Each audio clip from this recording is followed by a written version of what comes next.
power of the dark side.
Excitement. Jedi craves not these things.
Shirt off.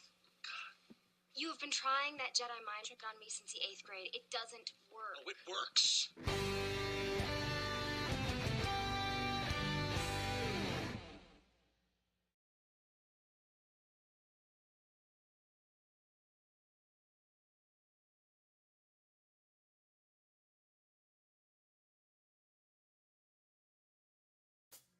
If you only knew the power of the dark side.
a piece of paper that has that written on it. There we go. Yep. Ah. All right. Okay, Yeah. try again. Welcome back to Escape Reality Star Wars Talk, episode 27. I'm your host, Caleb Lockwood. Go, Seth. And with us, Element 7, StarWarsLawyer. Oh no, we can't have no puppets on this show. Hereth Productions. No, we can have puppets, just not that puppet. You don't know what I happened. don't know what that's about. Well, we'll get into that. Let's first talk about the fact that you need to lean into your mic more, and even your mom called you out because I was coming to pick you up, and your mom called you out was gonna call you out during the show last week because she came in. She did. She texted me during the show. Well, she didn't live chat it though, but she was watching. And then and then I actually do call you out. You're like doing some weird hand stuff on the table. I'm like, I don't know what that's about. And it takes me a good 30 seconds. I'm like, just fucking tell me what you want, man. I'll do it. I just need to know beforehand. Yeah, you just gotta lean in more, and also don't hide.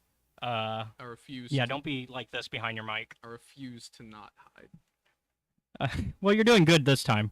Well, yeah. But so yeah, let's talk about the puppet because that's a hot topic right now. I don't know. So okay, so on Star Wars TikTok, which is where all of our friends have come from, and where I've gotten to know most of them. I tried TikTok for a while and then I got off of it. There was a character named Star Wars Dinks. Okay. His whole thing was giving mostly Legends knowledge, but a little bit of canon. Unfortunately, there was some misinformation here or there with canon. He was better with Legends. A lot of time he would throw Legends into canon.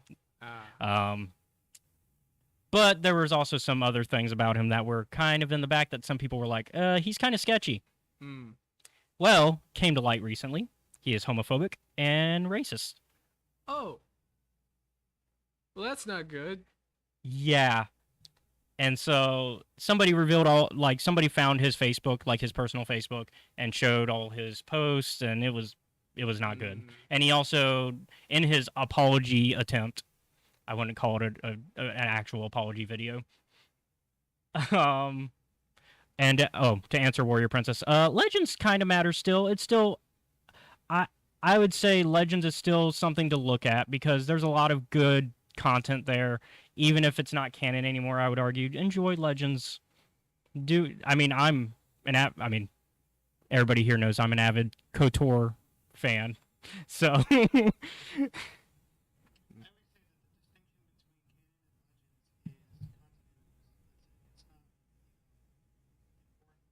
Yeah. Oh. Hold on. For some reason you're not coming in. Hold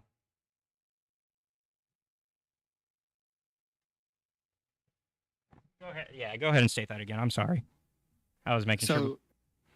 One of the things I always say about Legends and canon is the distinction is continuity, and that's it. Yeah. So when we're talking lore, we make that distinction so that we know like what we are working with in terms of facts.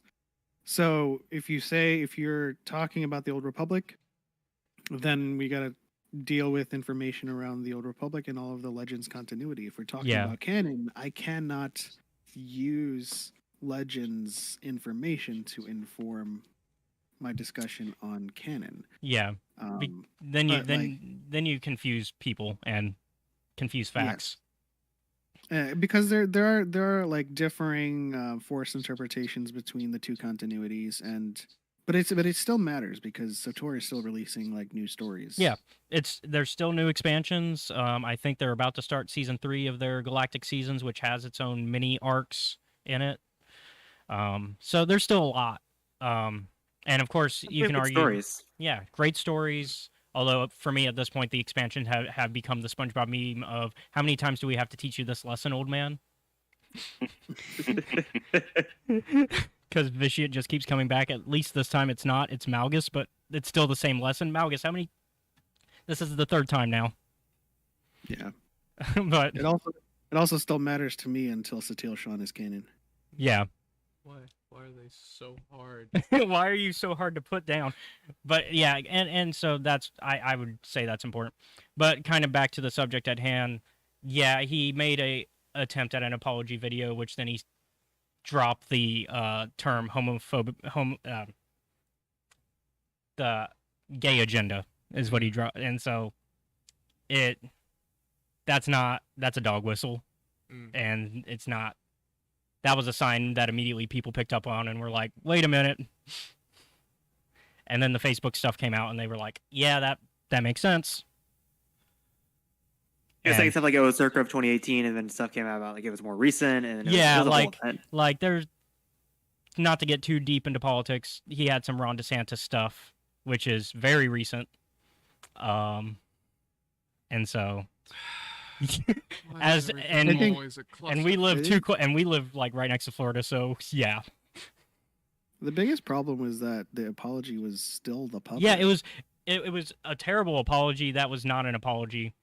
And it was also in puppet form because he uses his puppet for all the videos. Oh. And so like that's a situation. Yeah, there's a situation where you should have face-to-face serious discussion, not. Okay, so that's what puppet is about. Yeah. And so our friend Sawyer reached out and tried to be like, hey, we're willing to bring you back into the community if you just apologize. That's all you got to really do. And he chose to instead delete his account. And now we're here. Yeah, now we're here. And now there's other puppets on TikTok being like, no, we're not that guy. Who knows? It's the puppet, you know? Yeah. This is how puppetry dies, with thunderous applause. That was a great tweet. Oh, man. The tweets that are coming out of this, though, like Hannah... So Hannah doesn't have Twitter, but she made the January 6th video, the picture that I retweeted that Sawyer tweeted out initially. So Hannah made that of Dinks at the January 6th. Oh, but yeah. So that's the complicated story of the puppet. 'Tis complicated indeed. Oh, fucking goddamn it! So let's talk about some good. Yeah, let's talk about some good stuff that's in the Star Wars community, right? So, because there's a few things that are going on in the news that are in not major news, but still worthy about talking about. So Hasbro, they make their Star Wars toys. Mm-hmm. They are now coming out with a selfie series using the Hasbro Pulse app, where you can basically put your face on any type of like major action figure you want. So you can make a Ghostbuster figure, you can have a Power Ranger figure of yourself, and a Star Wars figure, of course, which is why we're talking about it. I did not look into pricing yet, but I know for sure my other Star Wars podcast that I help with, we are getting a bunch of we're making a Bad Batch style one with us, or an X-Wing group. Oh no. I should make one for our show though. I'll put myself on a Lego right next to Satil Sean's Lego and have some. Well, I haven't looked into prices yet because I don't think they publicly announced it. They might have. I get most of my sources for a lot of my Star Wars news is Star Wars Newsnet, and then I look at who they sourced from. Usually they're pretty. Usually Newsnet is pretty good though. They're usually pretty reliable. I mean, you get the odd rumor. You're like, where'd you get that from? Yeah, which is why you always check your sources because they put them in the bottom for you to look at if they're a reliable news network. And if they don't, then you might want to find somebody else to read. If it's an article headline that just makes you go, huh? It's probably a bad source. Yeah. And other good news, so 2 shows for Star Wars got Emmy noms. So Book of Boba Fett got 4 Emmy noms. They got Outstanding Fantasy Sci-Fi Costumes, Outstanding Sound Editing for a Comedy or Drama Series, Outstanding Special Visual Effects in a Season or Movie, and Outstanding Stunt Coordination for a Drama Series, Limited or Anthology Series, or Movie. So, as always, Star Wars is getting the more technical awards. That's usually what Star Wars leans into. We're not looking at like It's not best acting or. surprising. Although Sometimes they should. yeah, sometimes they should. I would definitely hope next Emmys we get some best directing or best show running, because Obi-Wan deserves it. Oh yeah. They'll put it There's up some for like consideration, probably. Yeah, it'll probably be nominated at the very least. It depends. Moses Ingram deserves a nomination for that Mhm. show. Yeah, the trick usually is what are these running against, and Yeah. usually that will tell you who's gonna win. Oh, you could say Stranger Things to go against them, The Boys. Yep. So it's not gonna have an easy road. And Miss Marvel. Oh yeah, and Miss Marvel Mhm. too. Yeah, Miss Marvel. Oh, that finale was so good. You also have Miss Marvel, She-Hulk, Andor. Yeah, there's so many like. You know, There's Disney's gonna be raking in some Emmys now that they're making show after show after show. Because this year we also still got Yeah. Bad Batch. We still got Tales of the Jedi. Hmm. We got Willow. Not exactly Star Wars, but Willow. Which Can is imagine definitely a gonna get some category where all fantasy the- and probably The some tech. nominations are Yeah. Lucasfilm. you know what? And they I win either think- way. I think I might just bring my I don't watch a lot of Marvel stuff just this once. Yeah, you don't watch a lot of Marvel. You're not as you are surrounded by people who have watched a lot of stuff. Meanwhile, you're like, I'm kind of like you don't dislike Marvel. You're just not interested, Yeah. and that's fair. And then the other show that got nominated was Visions Mm. for Outstanding Short Form Animation Program, and The Duel got nominated for a different award by itself. They'll both win. Yeah. Yeah. I need to rewatch Visions. It's been too long. Yeah, and then I keep saying it to anybody who likes The Duel. Read Ronin. I also need to do that. It's a good book. It's worth it, and I still stand by the choice that was made. Yeah.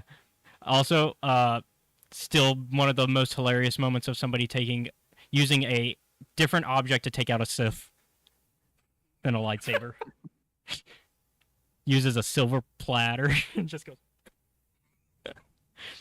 It's great. Sometimes you got to serve up justice.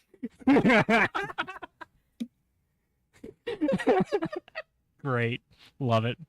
This is why we have guests. Yeah, it's great. Oh yeah, get a Nihil figure just to destroy it. Don't start with me. Yeah, we need a Nihil. You know what? We need some Nihil figures. Come on, Hasbro, work on it. Give me my marquee on row. Where is it? Where's the Starlight Beacon Lego so I can just toss it? No, you gotta set it on fire, then toss it. Well, That's the no, order. you first got to put it in half, and then Yeah, but it's plastic though. I don't want to set plastic on fire. That doesn't work that's bad out for the well. environment. Yeah, and your lungs. Is plastic flammable or does it just melt? It melts, Yeah. and then it creates a toxic fume. For Starlet, Yeah. that Lego set, you would have to like uppercut it and then like down spike it. Well, the down spike only happens once Elzar cuts some people. Elzar bisection man. Oh, Yeah. So, look, Elzar, I get why you did it. Still the wrong call. yeah, as Chris would say in most chats, cool mode of still murder. Yep. Is that still too soon? 6 months too soon. Mm. Just don't take a dip like Stellan did. God, Stellan, my boy. He tried so hard, but My he was. boy. Yeah, Fine. York is still alive. That's all we need. yeah, we got Yeah. Ty. No, And- we still need to find out if Burry is. Yeah, still- Burry's alive. Burry's alive. He's alive. Fucking better be. We are not putting him through that again. No He's more. alive through the prequel era. Yeah. one of the indicators that I like to cling on to is with Loden Greatstorm at the end of that book, there was no closure, and then they were like, in the preceding books. Also, He they was didn't captured. really. They also didn't really make it a mystery. They kind of gave us at the end of the Light of the Jedi. They were like, "No, he's alive. He's captured." Yeah, a lot of people who just like die in the High Republic, it just says on the page. It's like Yeah. they're gone. But with Burry, it's like he was nowhere to be found. So I'm just like, nobody. Not Yeah. dead. I just love how- Greatstorm was also our boy. Yeah, because Warrior Princess, who's in the chat, she's one of my friends in real life. And when Live the Jedi came out, that was before everything went too crazy. So we were still hanging out, and car rides were either me playing show tunes or us listening to audiobooks. So at the time, Live the Jedi was the book we were listening to, and so Loden became our boy, and then Rising Storm took my boy away, and so I had. My favorite part about the whole like discussion was like Fallen Stars. I love how everyone was like, "Oh, this children's book is gonna come out with about like Starlight. Maybe Burry's gonna live." And then it was just a recap. Everyone's like, "Oh." Yeah. All right. So speaking of books, I guess we can get into today's book. And we're not going to do our normal thing I of. don't think so. Because we're already a good bit in. Yeah. We don't want to spend another hour just discussing Yeah. Shadow of the Sith, because normally we do a full Chris would. spoiler. Yeah, I mean, Chris would. I gladly would. Chris would. But I know everybody has schedules, and, especially since some people have shows themselves later today. And so we're going to try to not hold y'all too long. So I guess let's talk about favorite characters that are brought back in this. I know immediately the answers for some of y'all, for most of y'all. I have a complicated answer because I'll start. It's a terrible character. Now, I'm glad to get more Ochi, but I also hate him more now. Because, like, Vader made Ochi cool? For me, Ochi was aggravating. like Oh, Vader that's made Ochi somebody that I was like, I understand your motives, I get it, you're trying to survive, cool. And then Shadow of the Sith had to remind me, by the way, Ochi kicks dogs essentially. And Yeah. I was like, oh Makes yeah, that's right. There's that. And then the rest of the book is like, and this is why Ochi's a terrible person. Yeah, and it was like reading the book. It's like, I already know what happens to you, but I wish it was so much worse. Yeah. I wanna highlight a favorite of mine coming back. Yeah, Mace go Windu. ahead. Yeah. Yeah. Mace Windu got a nice appearance in a flashback as Surprise, motherfucker. Keep it that way, please. honestly, I mean, there's been the discussion of Mace Windu coming back, and I'm on the board of younger Mace Windu during his Padawan days or even his early Knight days. I don't need anything past his death. But I was gonna say when Depa Billaba first came on screen, I was like, oh my god, are we gonna get young Caleb Dune? And then Mace Windu came out, I was like, oh, they're going that. Oh, I did not expect that. Yeah, which it's Clone Wars, which means Depa, because I did not remember that Depa was a recent Knight, I guess, because they referenced the fact that she's still Mace Windu's apprentice, and it's Clone Wars. But she was also Era. a master on the council by that point, by the end of the war. Yeah. So I forgot all that kind of like was she was very much rushed through, but like a lot of people were in the Clone Wars. I do I like Maybe she didn't fall to the dark side and end up in a coma in this go run. Yeah. I do like that scene though, like especially if we're keeping with the Ochi is a terrible, or as you say, he's a bastard. That bastard. So getting to see Mace Windu just come in and kick his teeth, essentially. I like to put forward Gina Torres for Kisslin Muir. Yeah. And we'll save Chris for last because we all know where he's gonna go with his favorite. So Hereth, what do you got? I was gonna say Ochi as well, actually, surprisingly, even though I've barely even touched the Vader comics. But if I can't go Ochi, I'll go with the stereotypical. Like, I really don't like what they did with Luke in this book, because like I feel like it was like the perfect middle ground between where he is in Book of Boba Fett and The Mandalorian and Last Jedi. You kind of got to see the progression a little bit of that, so I was really enjoying the Luke characterization. I've said it multiple times. I've said it in my initial review of this because I did get an early copy. A lot of us got early copies. My initial review. And I've said it again in chats. This reminds me of the 90s era of books. It's very much that Jedi Academy trilogy from Kevin J. Anderson vibe with Dark Empire kind of feel and that type of storytelling. Which definitely fits, especially since they brought back a planet from that era, or they officially named it. We've had it for a while, we just didn't know that we did. With Osis. But yeah, we also know now that's where. Yeah, that's what I was saying. Yeah, like we've had it for a while. We just didn't know that it was Osis until now. I still remember when everyone was still trying to crack it during Book of Boba Fett. It's like, what? Where is it? Are those the Yavin Hills? Yeah, I was like, is it Yavin? So you're not as deep into the lore, but I am curious of your character that you've enjoyed coming back as a Star Wars fan. I think the silence. I don't know. I didn't really think about like picking out a favorite. I was just like, how the fuck does this work? Oh yeah. Yeah. I like Luke. He's struggling to be a good teacher in truth. Which is, yeah, that's a big key factor to his journey to where we get to in Last Jedi.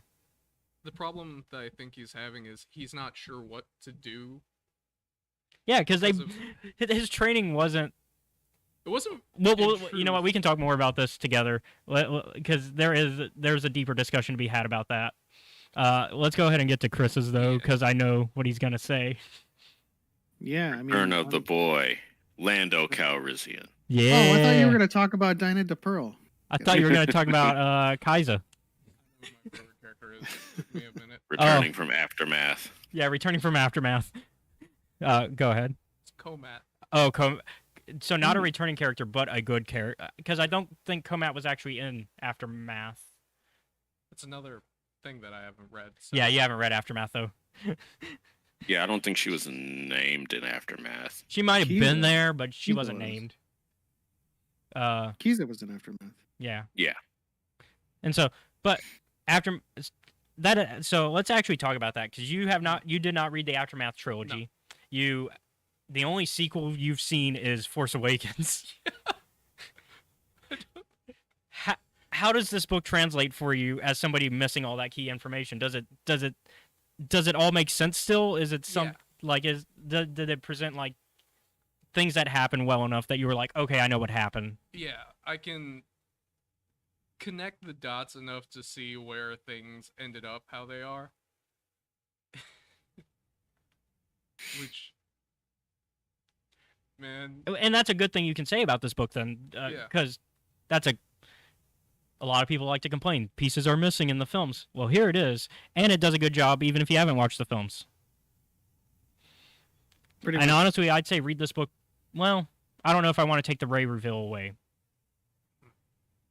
There's a lot of things that. Oh, you want to take away the Rey reveal? Like, I don't know if I would. Like, because like this reveals, that she's, her lineage, and so I am curious. It's the same question of like, do you watch the prequels or the original trilogy first? Because of that same kind of reasoning. I'd say you watch the sequels first because then you have the question in mind. Yeah, then I would say you watch the sequels, then you go back and read all the Journey 2 books and the and like Shadow of the Sith and that kind of stuff. See, I'm definitely a fan of chronological order things, but this is one where it's like, I'm a fan of experience stuff. Yeah. Like if you go to dietandtheforce.com, we do have the experience watch order. There you go. But yeah, like I always introduce people in a chronological order on the shows and stuff and movies, only because like there's certain things that it's harder to like. I understand the machete order with the films, but once you add things like Clone Wars and Rebels and Mandalorian, it starts to get complicated, and then you're like, and Solo and Rogue One. At that What's point, funny is that yeah. I see a lot of reactions for first time viewings of Star Wars, and still the release order works in terms like you would think that by this time everyone knows Darth Vader and the story, but they don't. They just know Darth Vader and kind of like the monolith. Mhm. But like you see these first time watch throughs, and they're still surprised by the Empire Strikes Back reveal, Yeah. Mhm. and then they're still surprised to see how Jake Lloyd's Anakin Yeah. turns into the A New Hope Vader. But like Element's saying, it's kind of like I feel like the release order in general is kind of like that, where it's like you get all the like questions in the original trilogy, and then you get your Mhm. answers to the prequels and sequels. Yep. I think it comes down to however you want to introduce it to your friends, because I think at the end of the day, because you're watching it with friends that might not have seen it, yeah, either way it's going to be magical. Yeah. But yeah, let's kind of talk about some of the characters more of the characters, because I think we want to talk about Luke, because Luke, and we'll definitely talk about Lando, because there's some heartbreak. They put that man through some stuff that was unnecessary and unfair. Yeah. Well, that's the Sith way for you. Yeah. Also, yeah. Oh, technically, Sanguis is a return. Darth Sanguis is a return, and so is Darth Noctis. Noctis. Noctis is a return, because I was telling you about it in the car ride. There's a short story with Noctis and Sanguis, and it's where we actually hear the legend initially of the very strange lightsaber. That short story is where we first hear about Sanguis too, I believe. Yep, and we learn why they're, because in this book we get some. So Dathan is amazing, and Mir. We need more of them. I know they're gone now by the end of this book, but I want stuff from. Man. I want to see I want to see their meeting. I want to see the relationship grow, and then Shadow of the Sith will break my heart even more. I've come to the conclusion that if you're a good parent in Star Wars, you better start counting your days, because those are limited. It's a Not hard wrong. truth. Yeah, and so like, Dathan grew up on Exegol, and we learn that he was around during the Vader comics. We learn that he was already around when Vader and Ochi go to Exegol. And in fact, I think I saw, I don't know if the timeline is correct, but Wikipedia says that he was born like pretty early on in the timeline, or born, however you want to classify it. Born like 5 to 10 years after, I think around Kenobi would be the timeline placement. Yeah, it was still in like born- the. He was born 12 BBY. Yeah. Okay, So- so a couple years later. Yeah, so like still like pretty early on in the timeline compared to when you would think. And so, but they explained that he wasn't accelerated, and so that's where you're like, oh, there's the math for that. But he grew up on Exegol, and he actually took his name from one of the slaves there, and who helped him leave. But during one of his times sneaking out, he hears the names of all these ancient Sith Lord, and Sanguis is important as a name that they call out, because Sanguis, his whole thing was trying to immortality. He was like, I'm gonna figure out immortality, which he does, but it backfires. I mean, every Badly. Sith Lord's thing is immortality. Yeah, every Sith Lord's thing is immortality. But Sanguis figures it out, but it backfires, and it actually mutates him over time, and he ends up becoming the servant of Noctis, even though he found Exegol first. But then Noctis is, we find out in that short story that Sanguis like kind of like smirks, Yeah. and Noctis like becomes the new Shambler, I guess. Yeah. Yeah. So Noctis, yeah. Yeah. Exegol doesn't seem like a very fun place to live. Especially if you're Dathan. Because all it Or seems- anyone. Or you're not Sith. If you're not, Yeah. if you don't believe in the Sith ideology like through and through, it's not a great time. Because all it seems like is a big rock with a lot of lightning. This seems like an inconvenient place to be. Yeah. It's unwelcoming for on purpose. Yeah. If you're I hidden mean, world the Sith of don't want Sith. you going. They don't want you just traveling there. I mean, that's why it's hidden in this, field like this. They got to have their maps, and they got to. It's why all that exists, because they don't want you going there. And if they do want you going there, it's not good. Yeah. I remember I made a meme, like from chapter 12, when Luke's like, it's like, the unknown regions, there's no way they could hide an entire planet or system. And I'm like laughing in the Ascendancy trilogy. Even in Legends, laughing at the Vong. The unknown regions. speak they about the can't Vong. hide a planet. I Yeah. speak about the Unknown Vong. regions. Yeah, We need I to mean, I don't abandon like these I like the concept, but I don't like the how they were executed. But yeah, I do. I like I it.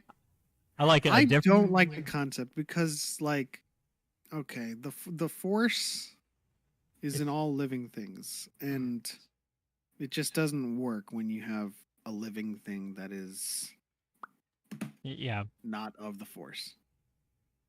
So speaking of the Force living in things, because I want to talk about this, because we get a lot of clone talk in this book, and we get a lot of reasons why Dathan can't be the vessel for Palpatine. Cloning the Force, or Force users being cloned, Force users. That's the term I want to use, not Force sensitives, because Force sensitive is a bad term, because technically everybody's Force sensitive. Force users being cloned. It's a very complicated subject. What's your takeaway now with this book and how they explain that? And that's an open question for anybody. It's been a while since I've actually read this. Like, what was like the explicit nature? with So which they they don't really go into like why it doesn't work, but they just say, oh, it doesn't work because of reasons. He's an abomination. But like generally speaking, the discussion around Force users being cloned is that you generally can't. Mm-hmm. But the problem Yeah, is, yeah. That's the typical stance I take on it, simply because you cannot replicate the midichlorians. Yeah. You're just replicating the body tissue and stuff. And the midichlorians are something that's naturally occurring. Yeah. That I suppose. Now, we don't have any canon factual confirmation of this. That I'll use Anakin as an example. Yeah. He's a virgin. He's a virgins in the Force, and I think when people are born, that's when the midichlorians kind of converge on the body and attach. So it's not something that you can replicate in a body that it is intrinsic in their physical biology. Warrior Princess brought up a good.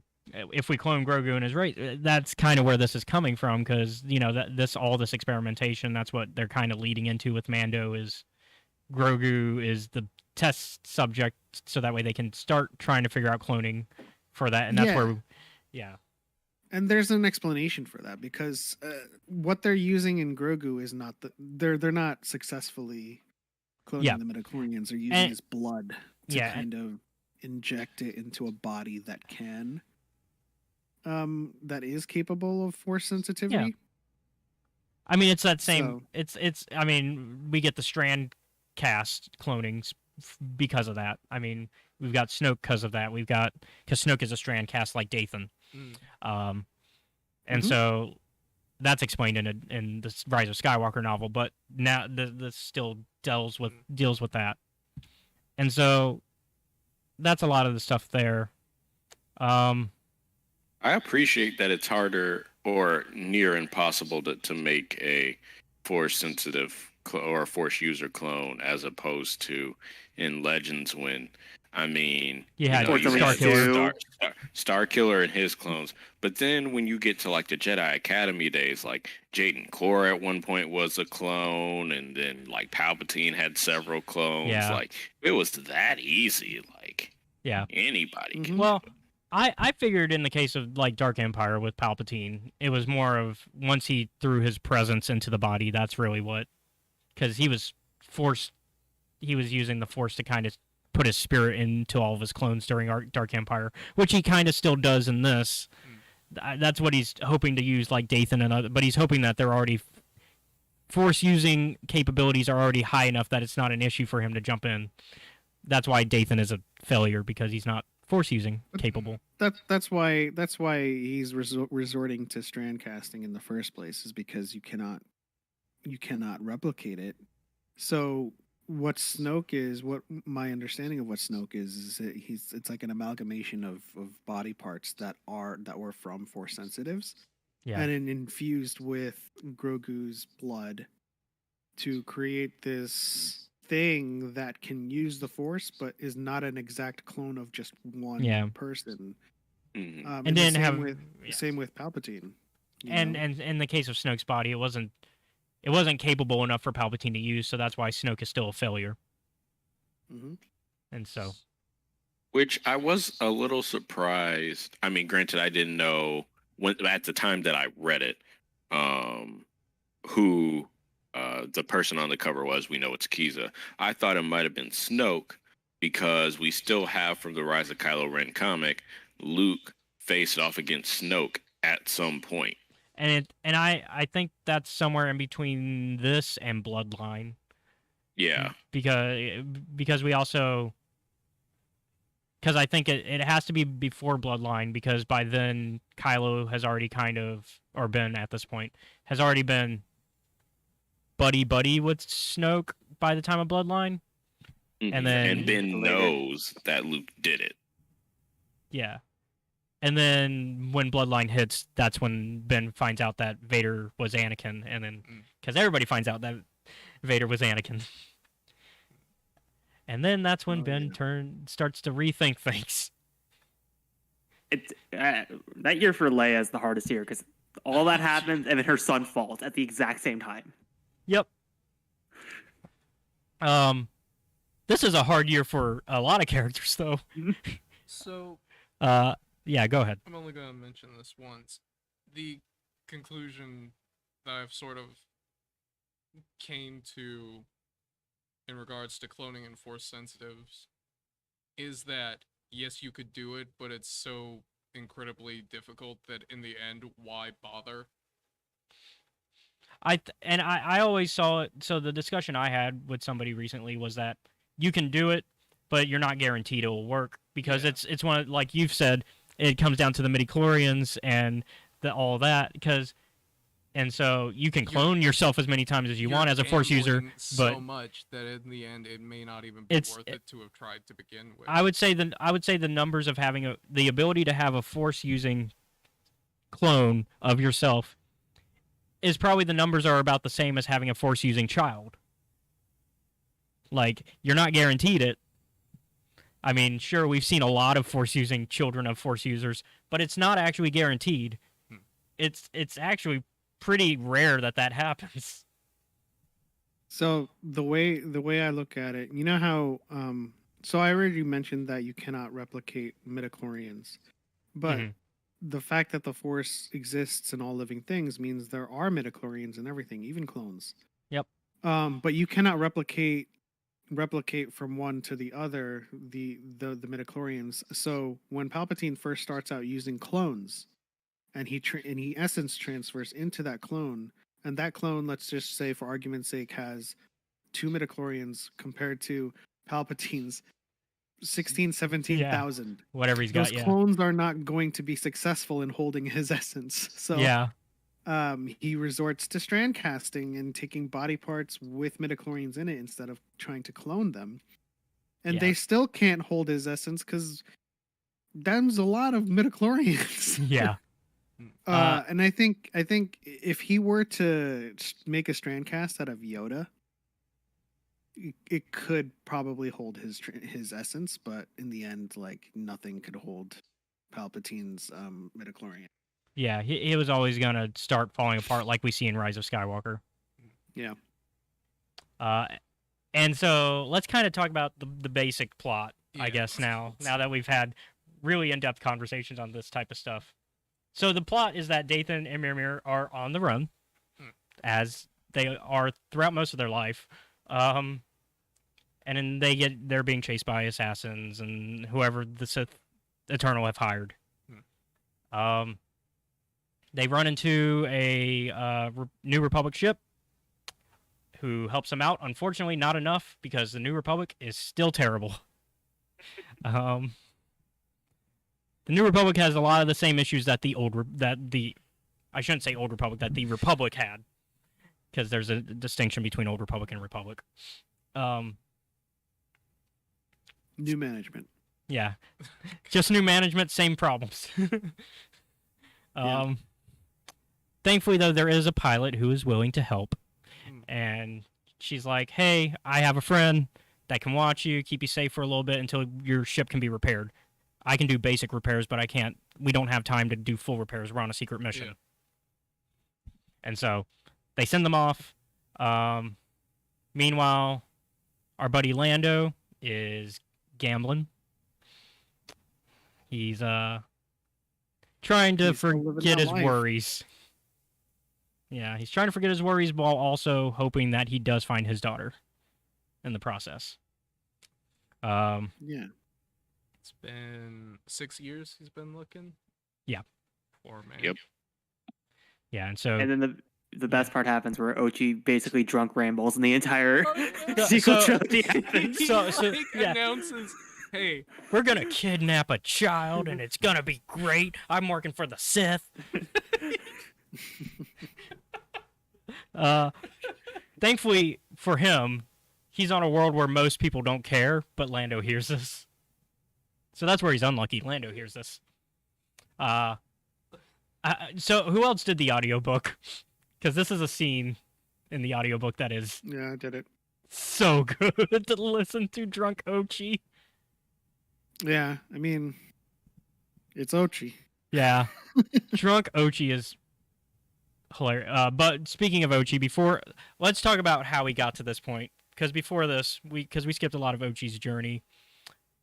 He's on a planet where he's just kicking Dio because he's an asshole, and beating him with a metal rod. Like, I believe he's on the same moon as Darth Maul. Yeah, he's on the trash moon is what he calls it, because he's like, I don't care about learning the name. Yeah. I'm just on the trash moon. There's silver in the air. You can't go outside without a fucking... Lean in. God damn it. Yeah, there's silver in the air. You can't breathe that in. That'll kill you. I'm on this droid. I'm on this droid. This droid is useless, but it's also has all my navigation. I put all my stuff in it. This fucking paperwork doesn't mean anything because it's not helping me find the damn thing I'm looking for. Well, it's okay because Ochi's gonna get a new job because some people in robes and masks and stuff show up. And they're like, hey, we're part of the Sith Eternal. We got a job for you. We need you to find this family, and we need you to kidnap this child. Here's a knife, and in return, it'll lead you to Exegol. Now you figure it out. No, I love how at first Ochi's like, who the hell are you guys? Like, why should I do this? And then Palpatine has to literally be like, do this, you idiot. Yeah, like Palpatine comes in, blinds him, and then like... I'm upset that in the audiobook they're just like, and then the cackle happens, and I'm like, in my head I'm like, God, that's a wasted opportunity to not have the Palpatine like wheezing cackle that we know. They didn't do that though, but the rest of the audiobook's good. That's the only missed opportunity, I think. Hey, no, don't. And his Lando was good too. Yeah, no. But yeah, so they're like, here's a knife. This will lead you there. And he's like, how is it going to lead me there? You'll figure it out. Don't worry. Also, we're just going to cut your hand before we go. Yeah, so that way you know what it does. I'm like, and it's like drinking the blood. And I'm like, you fucking throw that away right now. That's not how that's supposed to work. It's okay. You're used to. See, you should be used to magical knives because in our tabletop game, you use the knife that from father, son, and daughter. That was an extreme circumstance. Yeah. They also didn't ask me to kidnap a little girl. True. They just asked you to kill mother. But yeah. Yeah. So he's told to kidnap. Basically, they're like, find the child, and he's like, what child? What? You guys didn't tell me where to start looking. They're like, hey, you're supposed to be a world famous like assassin and bounty hunter. You can figure it out. He's got resources. Yeah. He's got the droid crush. And part of those resources are getting drunk in a bar and spilling the beans. Yeah. That is right. He does go there to like recruit too. Yeah, he goes. Part of Yeah. Lando's resource network too. Yeah. Lando's, Luke has the Force, Lando has luck. Yeah. Yeah. Lady luck. Mm-hmm. But yeah, Power of so luck on my side.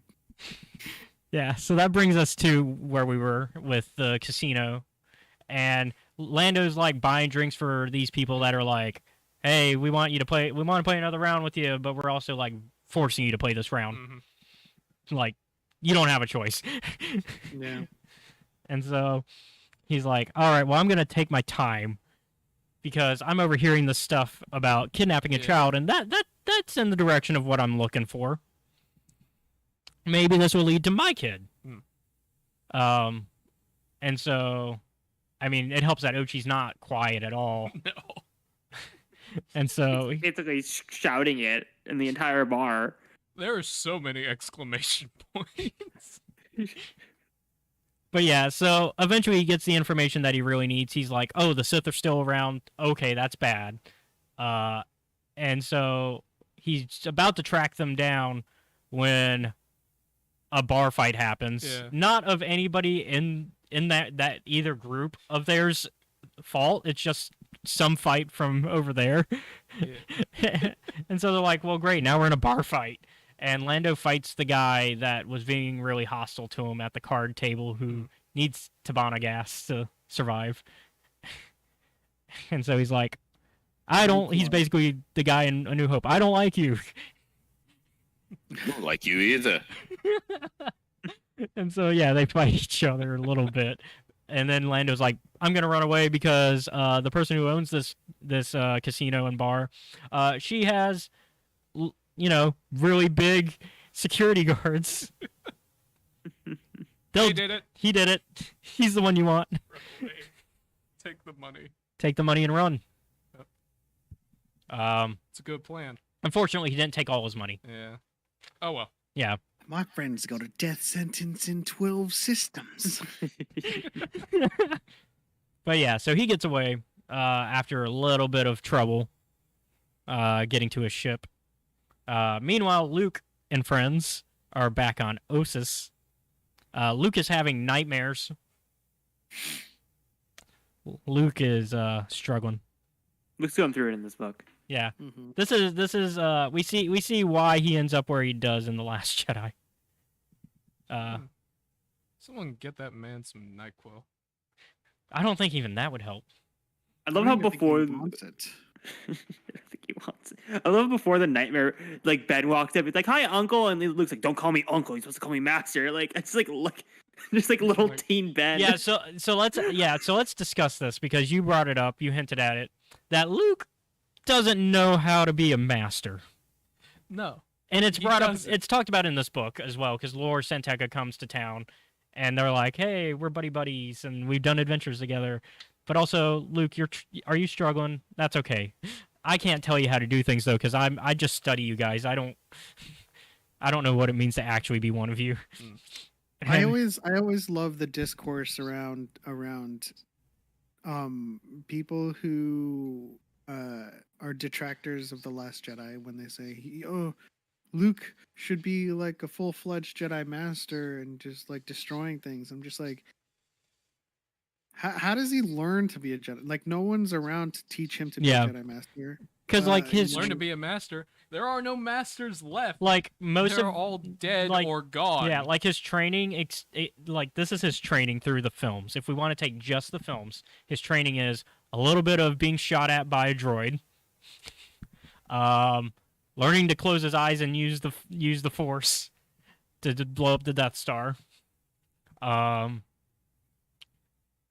He somehow he learns has a lot of practical training. That's Yeah. it. There's a He lot learns of how to practical force training pull. through his experiences. He learns how to force pull, do some running, lift some rocks, and really that's about it of his actual training. There's no one to help him along in his interpretation of the Force. Yeah, Just like a master, or even what it means to be a Jedi. So he's like, agree I'm with gonna that. rebuild the Jedi Order, but like, I don't understand what the Order was. And the only thing he has are the because Lore and him, back in the day, they found whatever artifacts or books they could find of knowledge, and that's really all Luke has. He just has ancient texts that are probably not relevant to his teaching now, like in the modern time for him, because it's very similar to any religious text. You gotta interpret, and so Luke's having to interpret this stuff that's like millennia old. The mishmash between Old Republic, High Republic, and then some of the Clone Wars stuff. Not really. Also, it's one thing to read these texts, but when these texts were written, it was presumably in a galaxy where there were thousands of Jedi, and the Jedi hadn't been hunted to extinction. Yep. So like there were still plenty of Jedi to rely on, and I think that, and they mentioned a couple of people that have risen to like knight level under Luke's training, but like there's no like masters teaching other. He's the one master teaching all the students. And yeah, so I mean, like, what is the benchmark for the Jedi Knight at this point? Yeah. Because I feel like if Luke were back in the High Republic, in this right now as he was, he would still be a Padawan. Yeah. Ooh. No, I mean that's no, not a knock on him. no. That's just I'm not his knock. level of experience. Yeah. There is a great moment that encapsulates that difference between the High Republic and where we are in this Jedi Order, where Luke scoffs at the idea of an apprentice helping a master. And I'm like, man, Yeah. Order sure fell hard, didn't it? Yeah, like Lord Sentek is like, hey, why isn't Ben helping you? And he's like,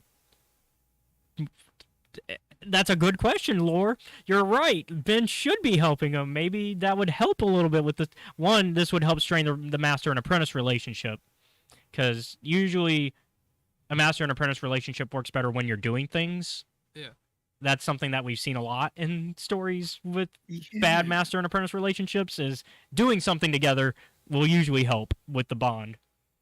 But He tells him, and he does this in a more polite manner, but he tells him to basically fuck off and help the younglings. Yeah. They go spar with them. Have fun. What I've come to understand in how he's running his order now is that it's gone from like a master and apprentice journey to the sensei to students dojo. Yeah. Mm-hmm. Where he's there to teach lessons, and then he goes off to do his business and says, hey, the senior student, you're in charge for the day, run some drills. And we get in the Rise of Skywalker that he brings Ben along on some journeys, but it's to find treasures. It's never like a lesson learning experience or a teachable moment. And so like he's taking a lot of knowledge from the old texts and the ancient texts and kind of like disseminating it. But there's no master and apprentice moments where you help them along in their understanding of the Force and understanding their emotions and stuff. And I guess in that case, if it's a sensei and dojo sort of situation, I guess really the ranking system comes down to when the apprentice feels like they're ready to move on. Well, speaking of senior students and apprentices, what happened to Inyo? This is the first. This is the first mention of her, an orange Twi'lek that was at Luke's temple. We don't see her in the Rise of Kylo Ren, and Nope. at that point, Ben is 5 years older. Yeah, it's so later. if she's leading it and Ben's not, she's either around the same age or maybe a little older. Is she off planet? Does she survive? Also, why weren't they left in charge? Why was Ben put in charge when Luke runs off in this book? Family bonds, I guess. I don't know. Nepotism. Yeah, because if anything, I would put the person that's already weapon training a bunch of the other Padawans in charge. But yeah, so Lore has also been sensing a lot of danger because he's been traveling around the galaxy and hearing rumors of bad things. And Luke is like, yeah, I need you to watch me while I try to do some meditation stuff because I've been having these terrible nightmares and they just keep bugging me. So he decides to do a little bit of meditation. Ends up taking himself to Exegol. That is the scariest meditation in Star Wars I've seen in a while. I kind of feel like Luke is trying to be a way seeker and also the Grand Master of an order at the same time. It's just it's not gonna work. Yep. A lot. Yeah. And so he ends up taking himself to Exegol, where things do not go well. He manages to get pulled out though, and so he wakes up and he's like, "Oh, yep, that's definitely the badness that I've been sensing." And Lore's like, "Okay, but we got to actually like do something about it. I can't watch you. This isn't helpful." Yeah. And so Luke's like, "Yeah, you're right. Okay, we'll leave Ben in charge, and I got to explore." So he's going to Tython because he's like, Tython will have what I need. Because it's another good meditation spot. As seen in And the Mando. excavation site. Yeah, goes to the excavations. Yeah, so he goes to that first, actually. Got Excavation Star site. Wars paleontology nerds. Yes, we do. Yeah. But like him. Yeah, but let's not talk about one of them. If you want to learn, you got to get out of a library. Yeah. And so they go to an excavation site that they've heard about because Lore's like, I got a buddy who we can find some clues. And so they go there and we meet a younger version of man, his name just dropped. Beaumont Kim. Yeah. I was gonna go Dominic. I was gonna say his actual name. Dominic Monaghan. Yeah, Dominic Monaghan. We get Hobbit Excavationer. And so, who is like a little too uppity for his role, in my opinion. He's a student still, and he's like, I know better than the teachers. I mean, it makes sense. Honestly. Yeah. And so, That's for his Wasn't character. enthusiastic. yeah, it fits his character, unfortunately. But yeah, so they go there and they discuss stuff. Unfortunately, one of the things they excavated was some shards. And yeah. I brought this up on the ride over. So I knew that like sabers and masks were dangerous. And I thought holocrons were dangerous from like an idea thing. Like these are dangerous like notions to put in someone's head. I didn't expect fucking possession to happen. Mm-hmm. Yeah. That one was new. Yeah, it's something that, I mean, we've never in 'Cause canon they're up to this. basically like a USB stick. It's a little more than that. No. Well, yeah. 'Cause no. I mean, you haven't watched Rebels, Yeah, I so have. yeah, so that's on Also, your to-do list at some This point still. brings But up my statement before about the durability of holocrons. oh yeah, because we talked about that. Yeah, I don't know how durable they are. yeah, they go from either they're super strong and can't be destroyed to they'll break on a whim. But I'm sure they had like classifications. Like if it was really important documents, like Yeah. classified, like I assume the durability of a holocron, Sith or Jedi comes down to the power of the creator. Or I mean, some could be made of frick, some could be made of song That too. steel. I'm Yeah. pretty sure Sith stuff was made of song steel. Yeah. And so, yeah, they find this one excavator finds some shards, which he's already in a bad mood. He's like, I don't like the Hobbit. I don't like my teacher. Yeah. And then, unfortunately, the Sith kind of take advantage of that and make him attack his fellow excavators. And then Luke has to like awkwardly be like, "All right, hold." This is one of the highlights of the book for me, because for the longest time, I've been espousing along with Chonko that balance in the Force was all about the river's flow, and the Jedi is the water wheel or the water mill. They're there to use the Force to help them, but they don't obstruct it, and the Sith bend it, and they're like a dam. And so when they're talking about the shard and how this kyber crystal that is infused with dark side energy is warping, is like rocks in a river bending the flow of water around them. It's just like, keep it coming. Let's like 100% canonize our interpretation of balance in the Force. Yeah. And I agree with that interpretation, because I remember I've heard you talk about it before with Darth Chaco, and I agree. It fits, and everything we know, and now it's being more solidified.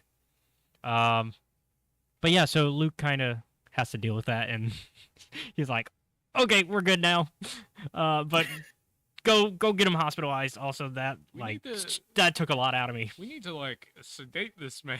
Yeah. And so he takes the shards. That was a terrible decision on Luke's part, by the way. Well, we can't have them going around. No, they can't be going around possessing random people, but they also... Luke makes it clear that it actively is harming his usage of the Force as well. Yeah. It's why we get to Luke being... It's basically been confirmed by the author that this is part of why Luke is cut off from the Force by the time we get to him in Last Jedi. Yeah. Hey, it's like Frodo carrying the One Ring. Yep. You gotta do it. Here is a smart thing that he does. He uses his metal hand to pick them Oh, up. yeah, he uses the Because he's like, wait a minute. He's like... We just saw this happen. But they do get a little bit of information thanks to that. They're like, okay, this is real. We kind of have a lead, because they kind of figure out like how the shards, like they kind of are like, okay, this is kind of our first clue of what to do. And so he's like, I can use this on Tython and kind of focus on them, and hopefully that'll open the mystery up even more.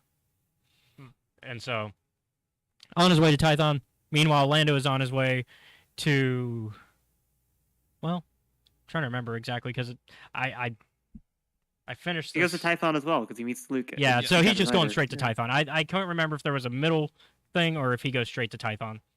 But yeah, so he's going straight to Tython. Let's introduce Kaiza, because we've talked about her, but she's important, really important.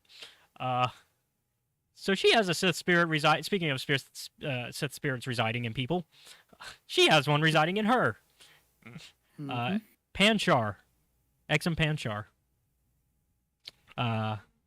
Has the mask. And also she's also, not only is she being guided by Panchar, she's also having to deal with Noctis. Noctis isn't controlling her, but there's a lot of Noctis pulling some of her actions as well because of the lightsaber. And so, yeah. But she is basically working. She, similar to Ochi, she is trying to get to Exegol, because everybody, it's like Jakku. Everybody wants to go to Exegol.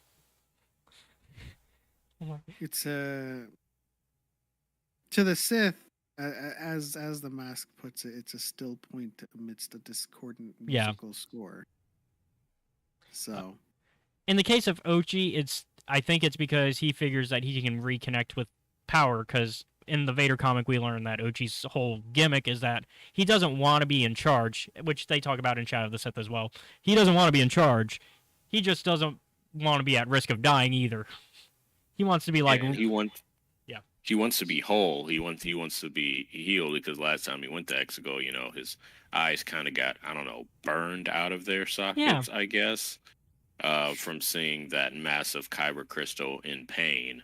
And so he's thinking like, oh, I can get there. I can get this reversed. It's like when people go to they journey to to put a little bit of real world religion. It's like when you go to a holy site or something, expecting to,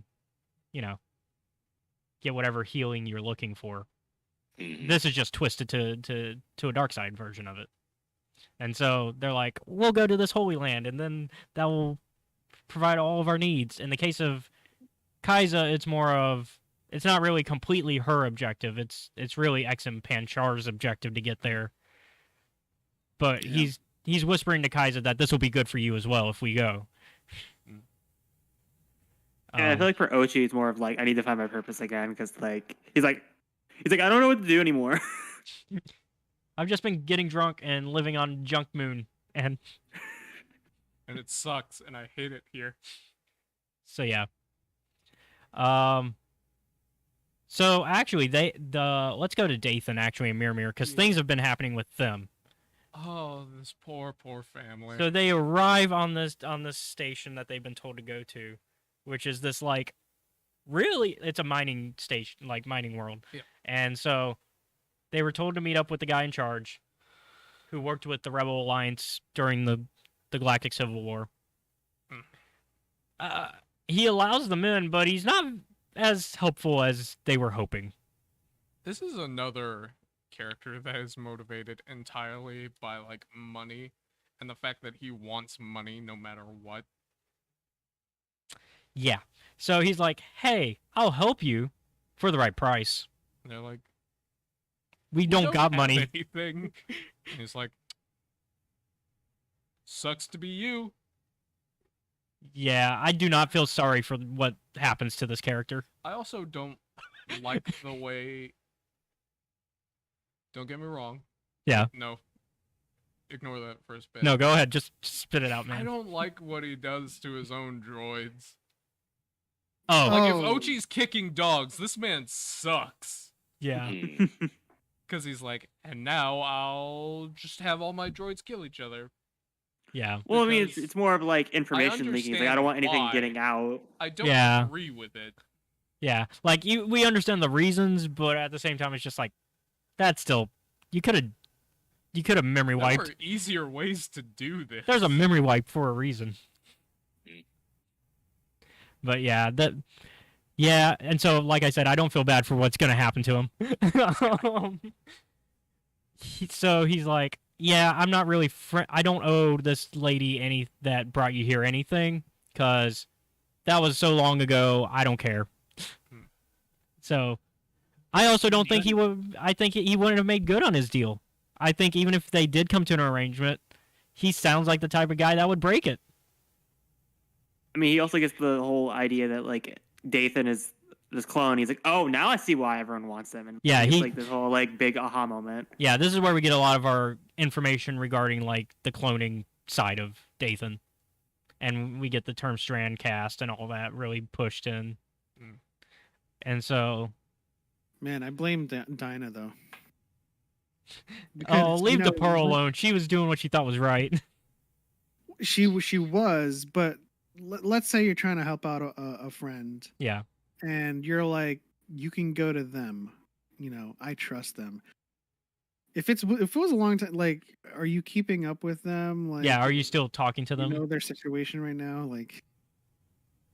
I wouldn't be if someone were looking for a place to stay, he's like, well, I know a guy back from high school. You should go to them, see if they'll help you. Yeah. Also, good intentions aren't good enough when they pave the road to hell. Yeah. It's still better than that other guy, though. Yeah, the other guy just was like, fuck him. Yeah, that's the kind of guy that's making the New Republic not work out. And people say the Force can't be in balance with just Jedi. There's plenty of dark side. You wonder why you wonder where the First Order came from, and I'm like, I can see how this came about. I don't like it, but I get it. Yeah, you start to. Yeah, you can see why Because- people would be willing to be like, fuck the New Republic. I mean, we see it in Mando as well, but It's like you can't actually help anyone. yeah. You can claim it all you like, but if you can't back it up, then it doesn't mean anything. And I think, and while I don't like what was he, a lieutenant? yeah, While I don't like the lieutenant, I understand that a lot of it is because of the bureaucracy and red tape. Yeah. That's why he's like, we can't help you. But the way he says it is what so I have the real issue with, is the way he presents that. He's an asshole about it. Yeah. Like, he could have been like, hey, there's some red tape here, I can't help you, but here's some people that could, like what DePearl did. yeah. But yeah. But yeah, so they get held prisoner because he puts the family on his personal ship Yep. and locks them down. Yep. Uh, It's like, you know what? Let's just see who shows up to collect. yeah, he pulls a Hondo, essentially. He's like, I'll call all the parties and see whoever just will pay me the most. I feel like Zargo is Lando's dark side counterpart. Yeah, Lando Calrissian, Zargo and Axamander. It's like, yeah. Yeah. And Axamander is, yeah, because they both are, because Lando talks about it when he gets here. He's like, yeah, I understood that he was a rebel at one point. I stayed out of it, and also like me, we both we were shipping different things. I just chose a different path where I ended up actually being a friend to the. Yeah. I feel like Cause. the difference is Lando eventually comes to regret his decision, whereas Zargo does not. Yeah, Zargo like doubles down. He's like, how many zeros can I get? So I'm he's still in the camp that in Empire Strikes Back, Lando did nothing wrong. I think Lando. Well, this comes to the same thing of DePearl though. Like, he was doing what he thought was best for his people, but it still paved the road. I don't. I mean, you have one person in Han Solo who knows when the last time he saw him in canon, and Han brings the trouble to his doorstep. Yeah, Lando is actually being a legitimate businessman, whereas yeah, I can he's see that. not. I don't think. So it's either obey Darth Vader or have Cloud City plummet into Bespin. I don't think Lando makes the wrong decision there. It's not a good one, but I don't think it's wrong from his. The best one he's got. Yeah. Yeah. I think if anybody makes a deal with a Dark Lord and is surprised that the deal is being altered, is a little bit at fault for. Can you call it a was deal? Can you smart. call it a deal at that point if the other side has a gun to your head? Also, I'm just saying you cannot be surprised that the Sith Lord is altering the deal. but We also to be had a fair, deal. also to And be then fair, Lando altered it himself. I mean, to be fair to Lando on that part though, how many Dark Lords that people acknowledge are running around? How many Darth Vaders exist? Like, I mean, but people don't. You know. But how many people like in the public know about Darth Vader? At that Lando, point, I think a lot of people know about him. yeah, probably more. he's a pretty big monolith. Probably more, but not. I wouldn't say it's still like everyday people like are always talking about like, oh, Vader did this on the news. I mean, because Vader was like the Emperor's saber, like the sword. Yeah, And like I'd say the Emperor is more obscured yeah, to public knowledge than anybody else. Everybody knows that the Emperor exists, but who sees the Emperor? yeah, Whereas Vader's everywhere. yeah. But yeah, so let's see, where would I? Who should I jump to? I guess let's jump to Luke and Lando hanging out soon, because Luke. This is this is an excerpt that we got, one of the first excerpts we got, but it's still a great, even especially in context, it's such a great moment. Especially the audiobook too. So Luke, once again, is like, all right, time to once again focus. I've got these shards.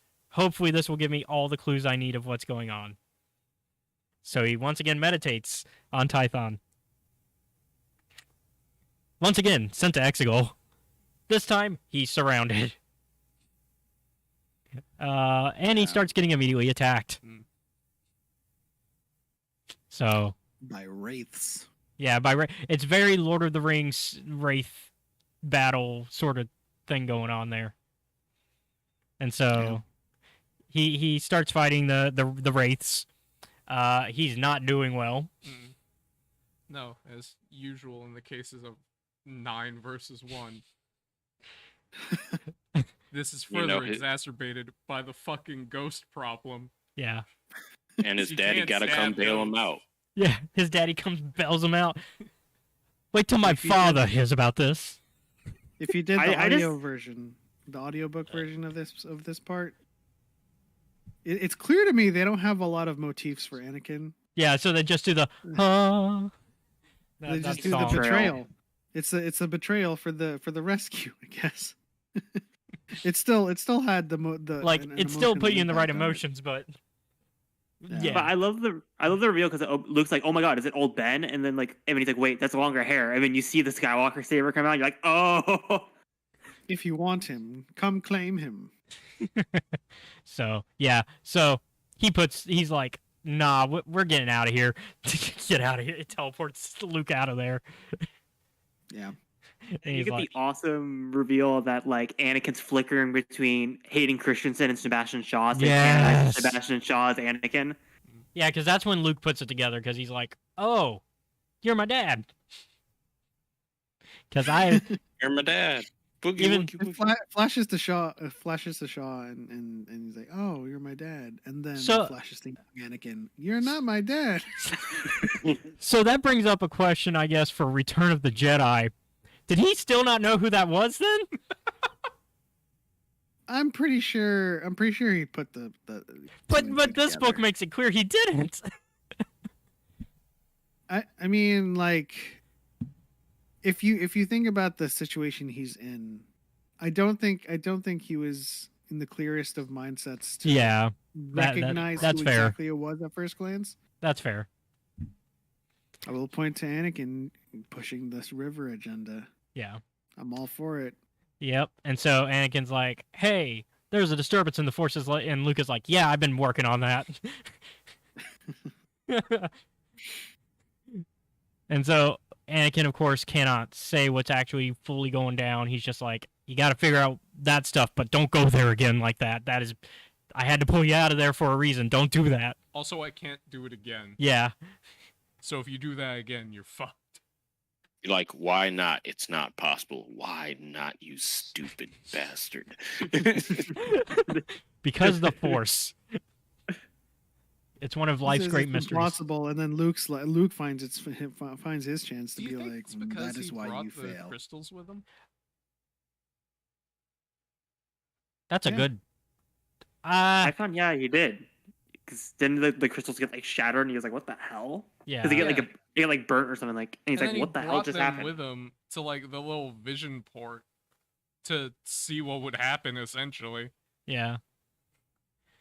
Yeah, he brought because he was focusing them to kind of guide his. But I mean, he did see what he wanted to see. unfortunately, it still kind of left him in the dark. But Anakin kind of is like, here's a little bit of what you need to know. But of course, Force Ghosts can only tell you so much Yeah. because they see the overall mysteries of the universe and realize I can only share so much because if I tell you this might mess up everything. Mhm. So they can't give every answer. And so he's like, Anakin's like, all right, I gotta go now. Bye. Your buddy's coming, by the way. Hey, son. Yeah, yeah. Bye, son. Back to being a deadbeat. I'm gonna go say hi to I- Ahsoka. Bye, man. I'm getting like flashes of Miss Marvel here, where like in the future, like we'll get a future book where Anakin and Yoda and Obi-Wan are chilling in the Force, Yeah. and they sense a disturbance, and like Anakin goes back to save Luke, and then he's like, "It was me. Yep. I did this." Yeah. No, I thought the route you're gonna go with it. They're gonna get a disturbance. Obi-Wan, Yoda, and Anakin look at each other and they're like, "All right, who's gonna go to him this time?" Obi-Wan's like, "I'm not it. I did it the last 2 times." Anakin's like, "I did it the last time." Yoda's like, "Fine, I guess I'll do it this time." And it's Yeah. Last Jedi. Yeah. So That's Lando true. shows up. Lando parks down the steps and he comes up and Luke's like, no. You need to leave because I'm not risking anybody. Immediately after Ghost Dad told him, "Hey, you need to take people with you." He's nothing but hard-headed. Yeah. So Luke's like, you gotta get out of here. Go back to your ship. And Lando's like, no, we're working together now because I got some info for you.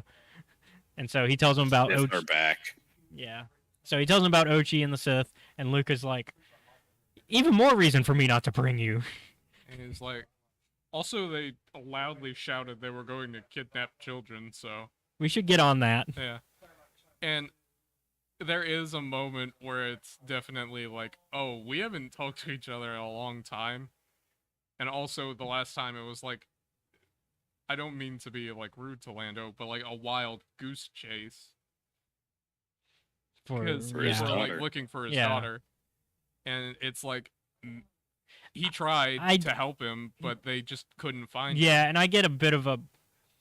I think there's a small grudge that gets squashed in this book Yeah. between Luke and Lando. There's a small grudge that Luke didn't do more. I still And- need that story. Like, Luke... Because that's what I kind of... Am I the only one that's sensed that little bit of anger on Lando? I think it's a general anger that is directed at himself more Mhm. than anybody Yeah. else. Yeah, it is. Yeah, it is. He's able to see everybody else move on with their lives, and he starts to by slipping into these bad habits that he had prior to being with Kasha and having Kadara. Yeah, And he's so going now backwards he's- rather than... Right, and so now he has that anger throughout this book, Yeah. and coming to grips with that. Yeah, and like you said, it's not it's not meant for Luke, but it just happens to hit Luke Yeah. because Luke just happens to be there, and Also, Yeah. this situation is very similar. It's definitely bringing up some old feelings as well. Hmm. And how could he not have these feelings? at yeah, the you same don't. time? Yeah, like you don't. When I bring this up, I don't mean that to be like, oh, Lando shouldn't know. These are completely understandable feelings. It's just something I noticed in the storytelling, Mhm. and I thought it was really impactful to see that. And so he invites Luke onto the ship where they get some drinks, and I remembered the thing that we skipped with Lando because he did make a call on the way to Tython. Hmm.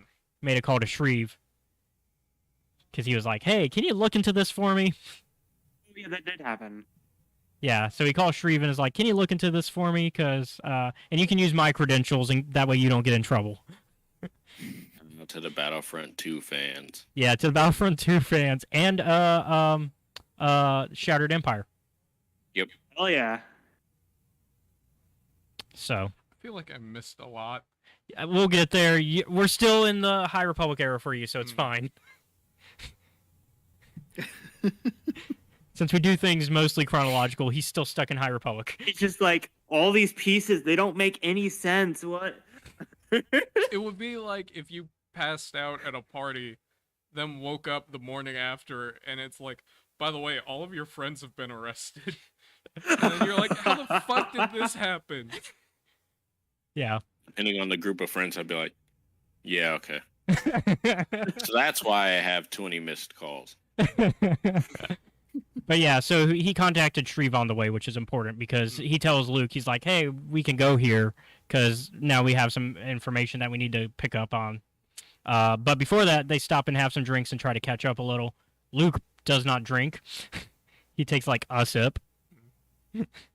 But that's Luke. Yeah.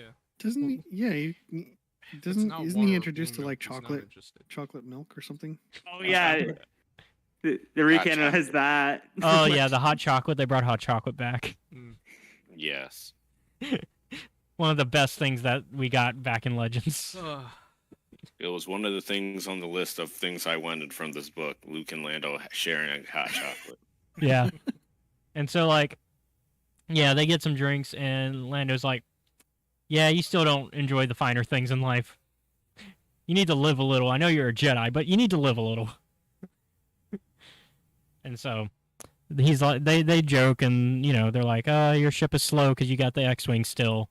And they're like, "All right, let's go ahead and go meet up at where we need to." And so they go to meet up with with Shreve and get the info. Lando gets there a good bit ahead of Luke, about an hour, they said. And so Lando is dealing with the bureaucracy. And he's like, I destroyed the second Death Star. Y'all should put some respect on my name. And I agree, Lando. I'm a war hero, damn it. What's with all this tape? I'm a war hero, and I'm Sharon Stone's cousin. But eventually he manages to get enough, he managed to ruffle enough feathers that he gets a meeting with the person in charge of this fleet and sits down with them. And that's when Luke shows up, like 5 minutes after he gets to sit down. And the commander shows up and is like, okay, what's going on? And the commander has their, like, assistant with them. Fuck that assistant, by the way. And then we find out everybody on Halo Squadron is dead. Yes. Yeah, so they reveal everybody died on their secret mission, and they can't go more into it. They do get the information of, yeah, your friend did send them away, but we can't say where because it's redacted. And then Lando flips out and then reveals everything. Luke's like, dude, why? Yeah, Lando reveals everything. He's like, the Sith are back. They're kidnapping children. We need to do something. And then the assistant is like, I don't believe that. Well, I don't believe in no Sith. Motherfucker. Which is... Do you know how many people we lost? What? To be fair, even though I don't like the way... Once again, it's the attitude. It's less what he's saying. It's the attitude of what he's saying. That guy for sure was part of the back room funding for First Order. Yeah. Yeah. But yeah, this guy, the assistant was kind of like, I understand his thinking because, like, once again, the Sith are legend. They're not, even with Vader around, the Sith are legend. They're not most people just saw Vader as this terrible being that would come in and kill hundreds of people and could do whatever he wanted for the Empire, not a Sith Lord. They're ancient. Yeah, they're even more ancient than the Jedi. And the Jedi are ancient, even though it was only 20 years ago at the time of most of the movies. I like how this was the part. History. This was the part that This was Luke's. This was Luke's moment of like his fame doesn't really. I'm trying to think of the SNL skit where I don't know if it was an SNL skit or if it was a movie where Will Ferrell just like tries so hard to get things done, but people are like refusing him, and so he's like, "Fair enough." Yeah, this is Luke. He's like, let me do the talking. I'll handle this. And then Blackwood's like, I can't help you. And Luke's like, okay, sorry. Yeah, and it's basically that because the commander's like, look, we still have a lot of things to do. I can't just go around revealing, oh, Sith might be back. We respect you for everything you've done and that you're Leia's brother, but we can't help you. And Lando is reasonably pissed. But Luke is like, okay, if they can't help us, they can't help us. That's fine. We'll figure out something else. And so as they're walking out, Shriv's like, hey, I got more information for you. And While you were busy talking, I was doing crime. Yeah, I kind of broke rank and unredacted things I shouldn't have. But here you go. I could be charged for treason for this, but here you go. Should have just brought R2 along to hack into the system. R2 would have been glad to. R2 can get into anywhere. R2's willing to break any rules, you know? He's a war criminal, just like Chopper. And so, yeah, they present it. He's like, here's the video footage of what happened to Halo Squadron. They all got shot down by the pirates that were attacking Dathan and Mimir. And he's like, also, here's where Dathan and Mimir were sent. And Lando's like, oh, I know that guy. I can reason with him. Mm-hmm. No. And he was Wrong. But that, I mean, once again, that I guess, like you said, it's that thing of when was the last time you contacted him, and it's very, I guess it's very similar to Han's situation when he goes up to get help from Lando. Are you keeping in touch with these people? Why are you just bringing things to their doorstep without, like, at least calling ahead of time? And their communication consisted of Facebook posts and likes. Yeah. Status updates. That's it. Yeah. So. Just started new position today, Baron administrator, and Han likes it, but that's it. He's like, oh, I am now in charge good. of all the ice shipping. Again, as the classic Star Wars issue happens, communication is the key to everything. Yep. So yeah, so they go ahead and go talk to him as well. Meanwhile, Ochi has been called by the Baron because he's like, "Hey, I've got you what you want. I got that thing. There's a bounty. Give me some money." And Ochi's like, "Okay, I'll send some of my guys." And he's like, and the Baron keeps the call on just to piss Ochi off, which I think that's where that was when Ochi decided to kill him. That was when Ochi decided, yeah, this guy needs to go. Like, all right, Most likely. fine. You disrespect me again, I'll kill you. No, it's not even that. It's the first time. Yeah, it's just the He's first like, I'm gonna time. kill him now. Yeah, Ochi doesn't wait for a second time to be disrespected. He's like, no, this is it. You're dying. Do you think he was just gonna kill him beforehand so he didn't actually have to pay the money? Probably. But I think this is what solidified it. I think this was like when Ochi was like, yes, you are dying. So he sends the droid crush from the Vader comics because he's still in league with them even though he despises droids. Yeah. So the droid crush make their way there. Meanwhile, Luke and Lando also make their way there. And they manage to... I think they managed to locate Dathan and Mirmir first. Yep. Meanwhile, the droid crush kind of just come crashing in. And they're just like, we're going to shoot them. We're just going to shoot things up. Yep. So anyways, I started blasting. Dathan and Mirror are like, and Ray are like, what should we do? We should leave. Yeah, we're gonna hotwire this thing. Let's steal his ship. We're gonna hotwire this ship. And Luke and Lando are looking into the ship and they're like, oh, they're hotwiring this thing. I don't think they're here by choice. Also, I think this is the first time that Kiza shows up. Yes. Because she's Kiza... also like, I want to steal... No, she doesn't want to... Well, she's been tracking the shards that Luke's been carrying around. She wants the shards. She doesn't want the family. She wants the shards. Yeah, she doesn't... Arriving, Yeah, she wants the shards. arriving on a TIE Defender. Yeah, on a TIE Defender, yes. Thrawn crumbs. Yes. But yeah, she's like, I want the shards. I don't care about the child thing. Ochi's on that. And if he's not, that's not my... Not somebody else's problem. Yeah, not my circus. So I don't remember at what point. I think it comes later, but I have this internal thought in regards to Ochi. I don't think they have clown shoes big enough for how much they're going to wreck this man.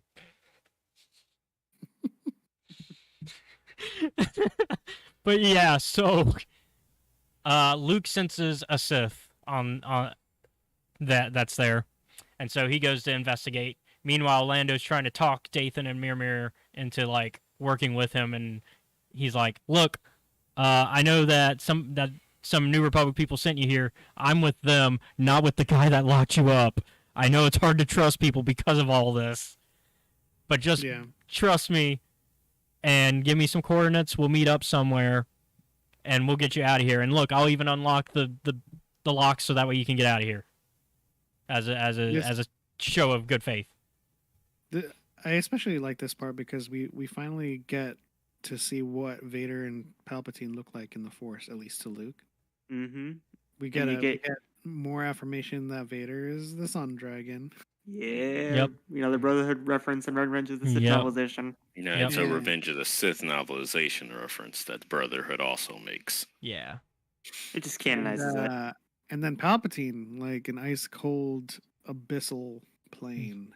Yeah, like we referenced a little bit of it, but there's flashbacks throughout the book, and we get one with this one's already happened with Dathan, where we see how he leaves, and we talked about that, and like his childhood is just all sorts of fucked.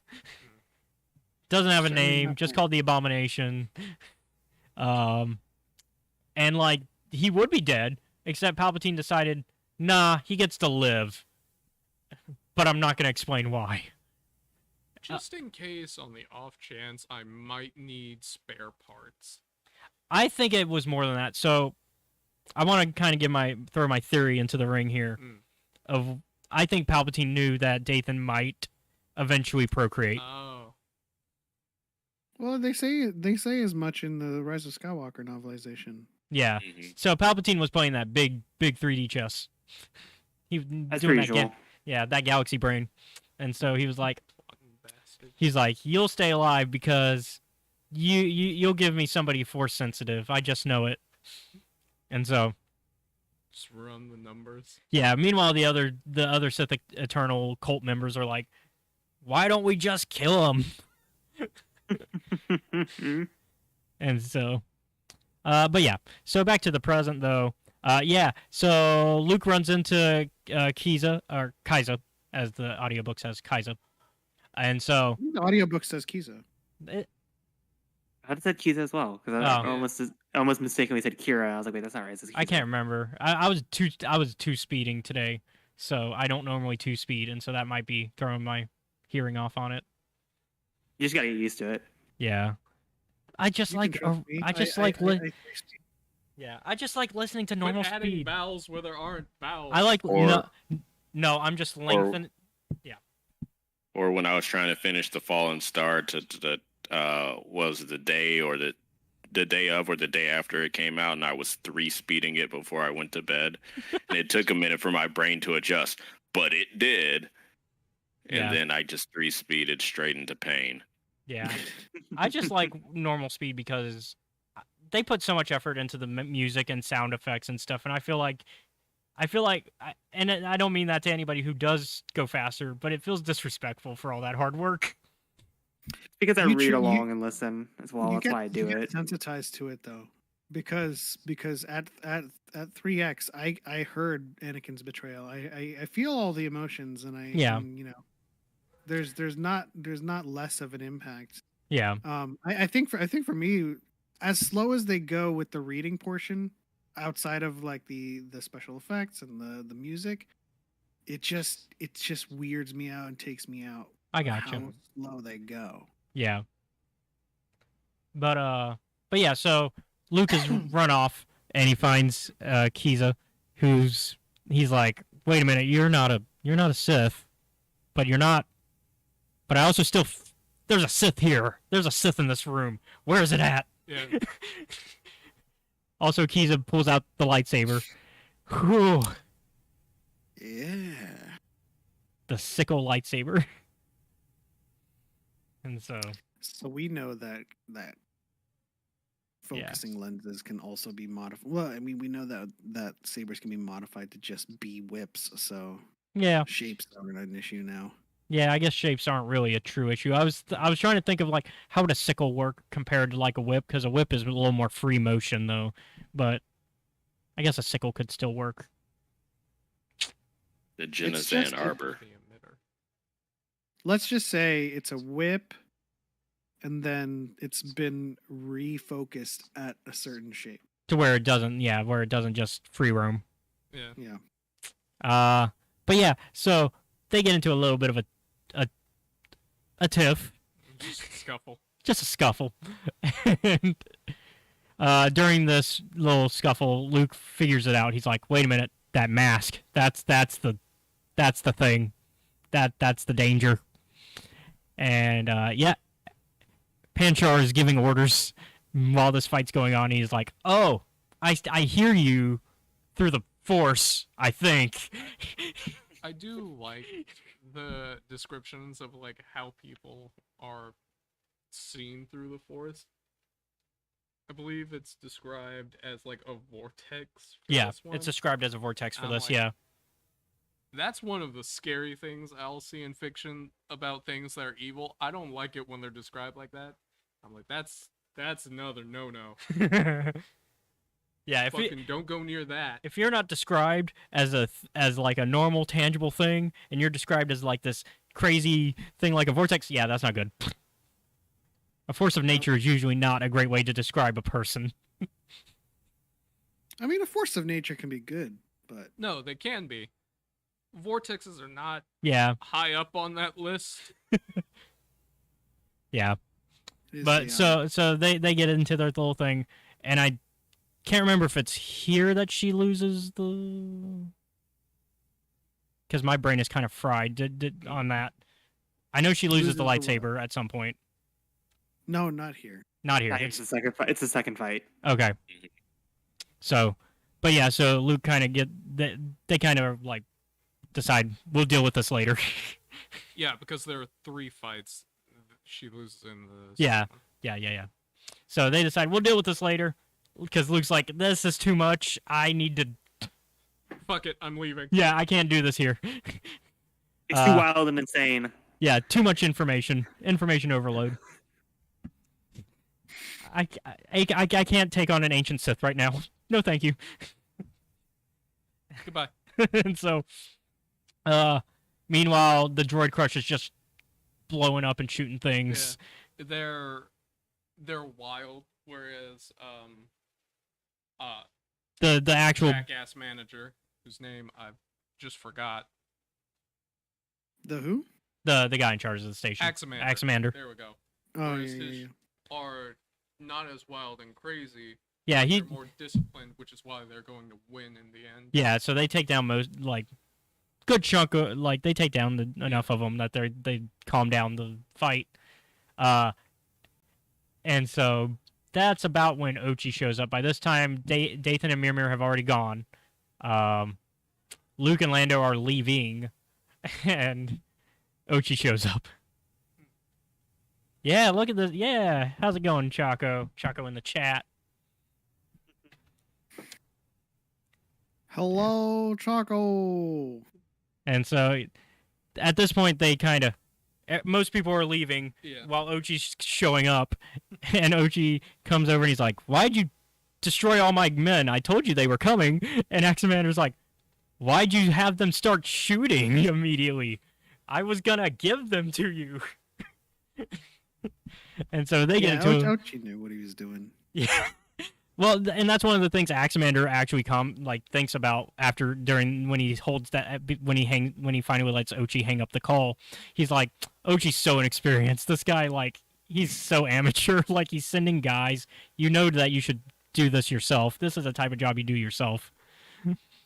Yeah, it's how most people fall into their own traps. Yeah. When you have to tell yourself, "I'm in control of this situation," you're not in control of the situation. It's the Tywin Lannister thing. If you have to say you're the king. Yeah. It's just the classic Sith overconfidence of oh, they can handle it. Everything will go perfectly fine because I'm almighty and powerful. Yep.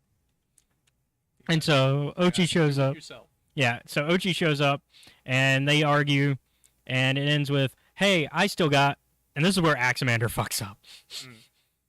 He says, "Hey, I got a tracking device. Look." Oh no. How convenient. I can move the plot along, and I don't need you anymore. Yeah, exactly. Axamander fucked up because he immediately shows him. He's like, "Here it is. Here's my leverage." Yeah. He could have said that it's backed up in well, no. Yeah. He's not holding onto the information. He's holding onto the tracker.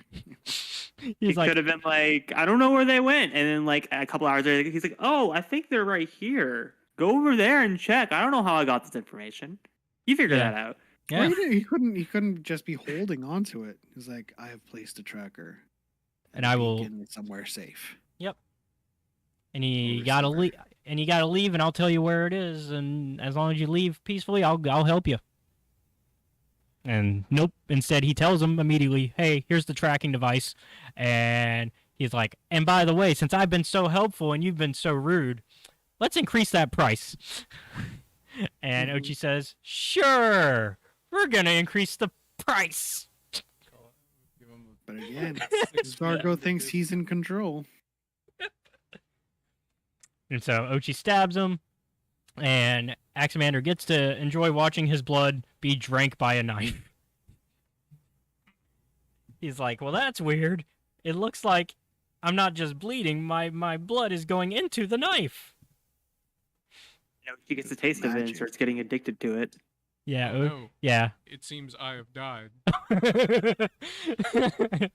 So Ochi is just like, that felt good. I should do that again. So he actually gets into more argument with his men because he gets back to the Bastoon Legacy to find out that one of his crew members let the leader of the droid crush onto it. And that doesn't go well for the droid or for the guy who let him on. A part of me feels like that dagger was an ancient Sith dagger. Yeah. But enchanted by the Night Sisters. I'd be interested to learn more about the lore of that dagger and the history of it. But yeah, so he stabs the guy that brought the droid crush guy, and he's like, yes, more. Oh, God. Why would she? Because that's just how Sith relics work, and the dark side is like a drug. The more you use it, the more you get addicted. Mm-hmm.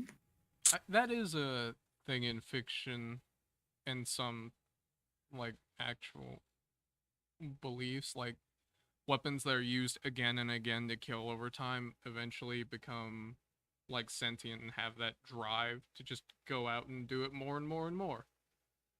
Yep. And I'm like, I don't like this.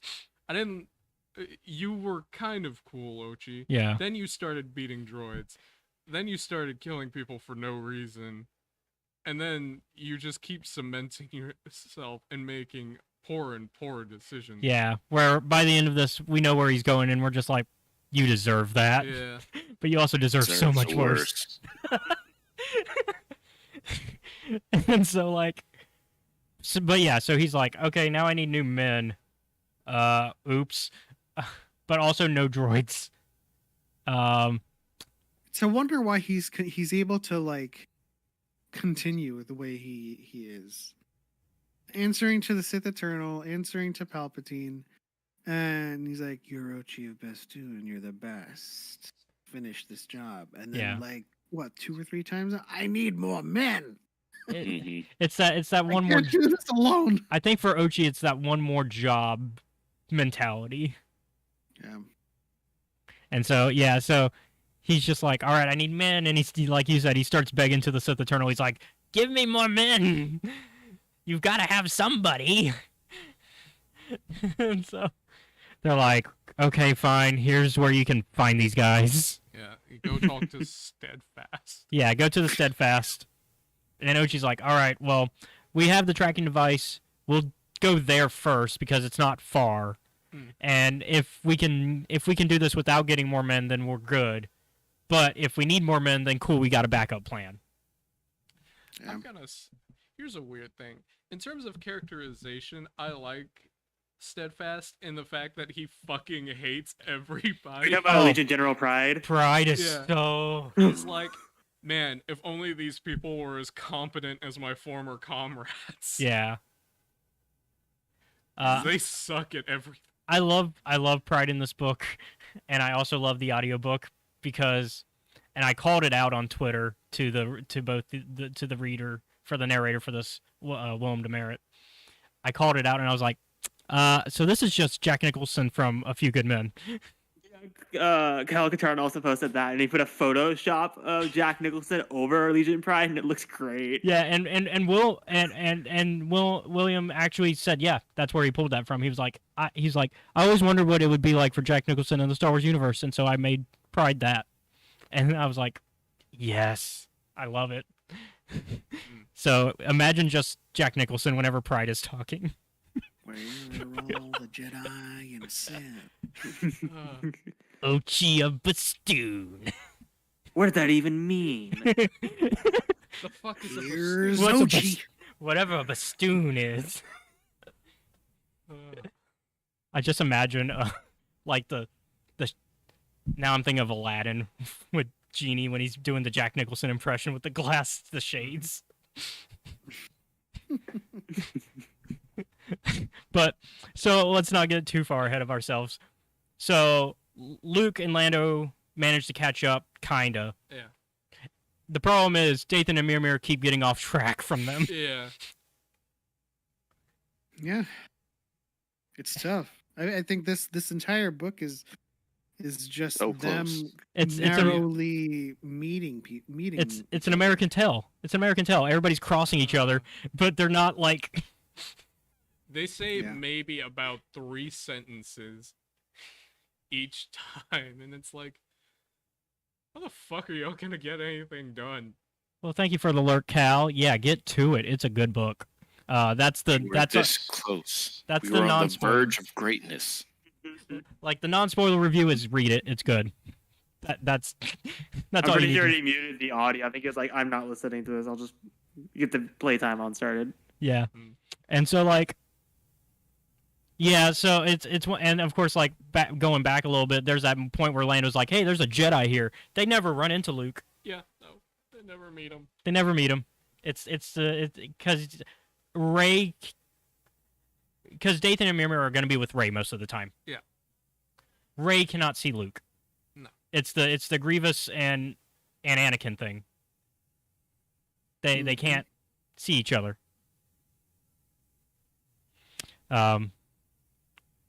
But yeah, so during I think it's around this point that Dathan starts to think, hey, we might need to drop Rey off somewhere. Yeah.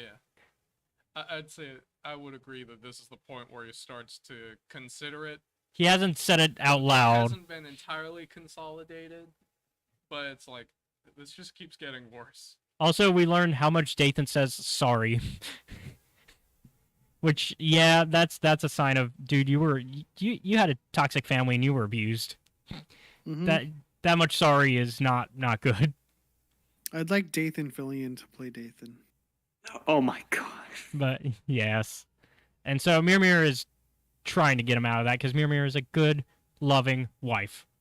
Mimir is a great example of a wife and a good like new character that I need more of. I need to know more of her family too. Her grandma is a badass. So yeah, Baba. I like Yeah. I like how they describe the decision to go back to Jakku because Unkar Plutt is just a businessman. Hmm. But They just got they're done in dealing this with one. mess. Yeah. It's like, what's gonna stop Unkar from wanting more? There has to be something about Unkar that makes him at least decent. Yeah, and I think it has more to do with they vaguely know more Didn't they about steal him. a ship from him earlier? He knew, Yeah, like, that's pointed out later. He's like, I know what you're doing. I yeah, don't need to know why. yeah. I think there's somewhere in Unkar that, because that is a question I actually had. Does this book make us rethink Unkar as a character? Is he bad still, or is he just complicated? He's just a belligerent uncle. Yeah, I think Good uncle. I think he's just very complicated. Like, he does good things, but then he'll do not so good things, like send assassins after you because you didn't sell him a droid.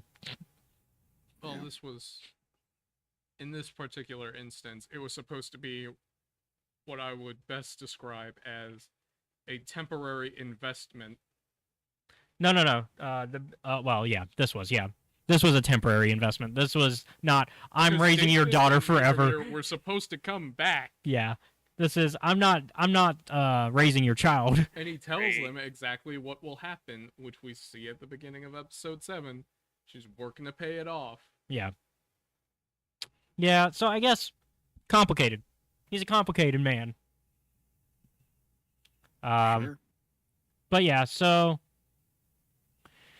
before we get that area though. So they start to plot like, okay, we need to we need to get rid of the ship. Yeah. Because I think they find the tracker. Mhm. And so they're like, yeah, that's not good. We need to get rid of the tracker and get out of here. So they're trying to land on this planet. Luke and Lando follow them eventually to that planet, and they rent some speeder bikes, where I get some bad Jedi Academy flashbacks and Shadow of the Empire. I was thinking more Return of the Jedi and Endor. I get some Shadow of the Empire and Jedi Academy flashbacks. Yeah, Harris, there is a specific mission in Jedi Academy where you're on a speeder for most of it, and it is very fast, and it's very glitchy, and if you crash into the wall, you're dead. Yeah. And you will crash into the wall a lot. Star Wars video games have not really figured out speeder bikes because they did the same, except for Battlefront, because they did the same thing in Shadow of the Empire years before, where speeder bikes are just terrible to handle. While I like the concept of speeder bikes, from what I have seen, they are the most dangerous vehicle to ever exist in the Star Wars universe. Like actual Wear a motorcycles. Yeah. Wear a helmet. Yeah. And so, like, they run some bikes, and Lando's trying to go into the intricacies. Like, he's a bit of a gearhead about it. He's like, this is this model, and it's got all this and this and this. Meanwhile, Luke is ignoring him. Yeah. Luke is in his own head, which is fair. He's trying to figure out, okay, what's going on with the Sith thing? What do I do now? And then he catches himself. He's like, wait a minute, I'm not listening in the moment. I want that one. Yeah, and he's just like, I'll take that one. And Lando's like, after all the things I tried to explain to you. Use So the they- Force, Luke. So yeah, they get their bikes, which go and leads them into a bike chase with Thing 1 and Thing 2 of Ochi's beefy backup. Beefy backup. That is a What- term. That is a term. We got Jaws from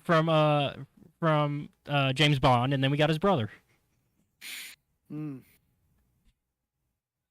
We'll go with that. Yeah, because really that's what one of because he's got the metal teeth, and so they get into his little speeder bike chase.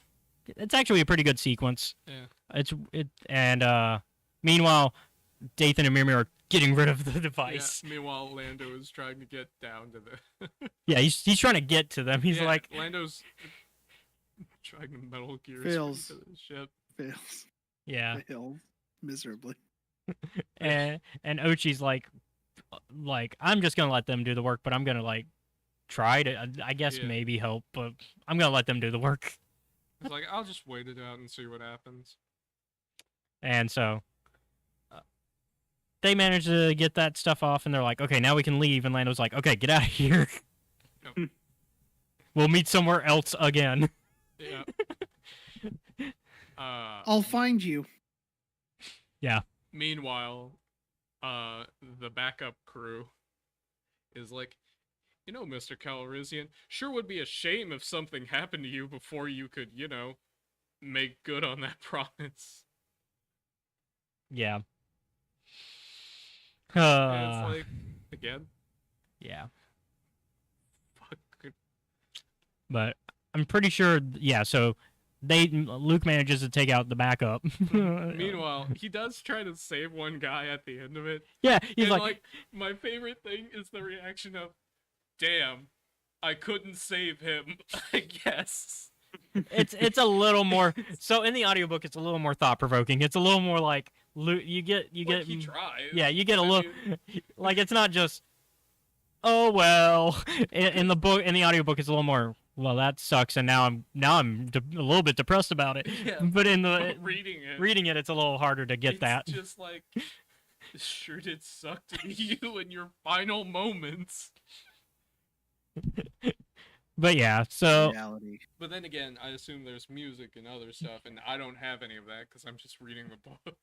I mean, and that's just how you interpreted it. I mean, that's the wonder of books. You can interpret it how you want. But let's see. So where'd they go next? Because we're getting close. I know Ochi decides to go deal with Pride. You get Luke and Lando on the little like ash planet, yeah, and then they're just vibing for Yeah. a good Get some hot 50, 100 pages. chocolate. get Yeah. radiation Did you poisoning. say Ash Character Plant? development. Oh yeah, that's Comat. That's the all Comat stuff. Because Lucas, because then They're They- like, Was 'Cause that they don't- purposefully Are they called the now? Ash Planet?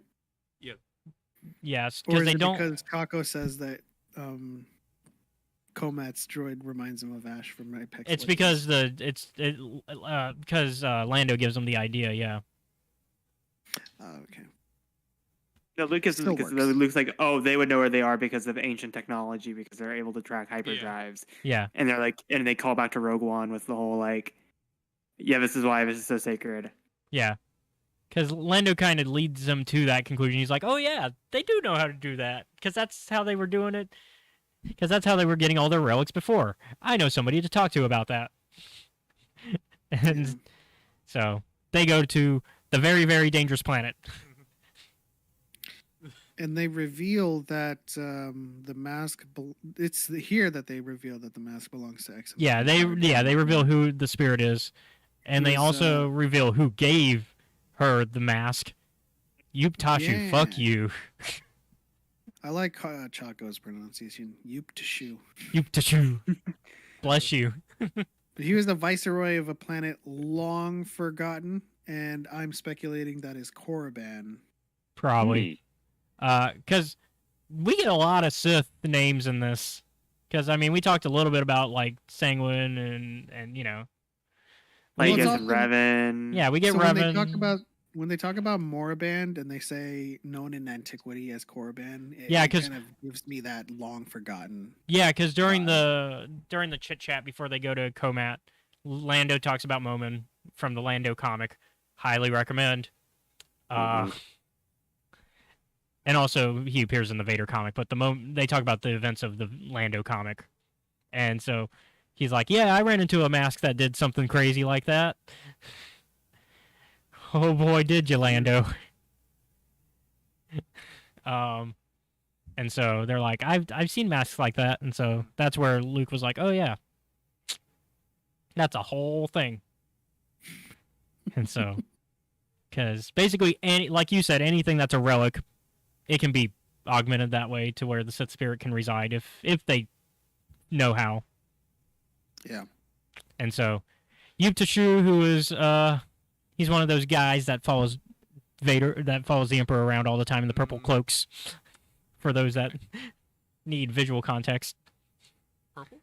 like in Return of the Jedi, they wear like the little purple cloaks and the Okay. You can see him for about 2 seconds. The camera pans away to it. yeah. And so So when Vader comes back and he's like, Yeah. "Why are you here?" so when they talk about him with Comat, because Lando and Luke get to Comat, to the planet that Comat's staying at, and Lando is like being Lando, understandably going like, "Hey, I need information. Let's go. Just give us the information." Luke's more like, "We can take our time." And so Looks like I'm learning stuff here, and Lando's like, we gotta go. yeah. And so they learn why this droid is beeping, which that was actually kind of frustrating in the audiobook.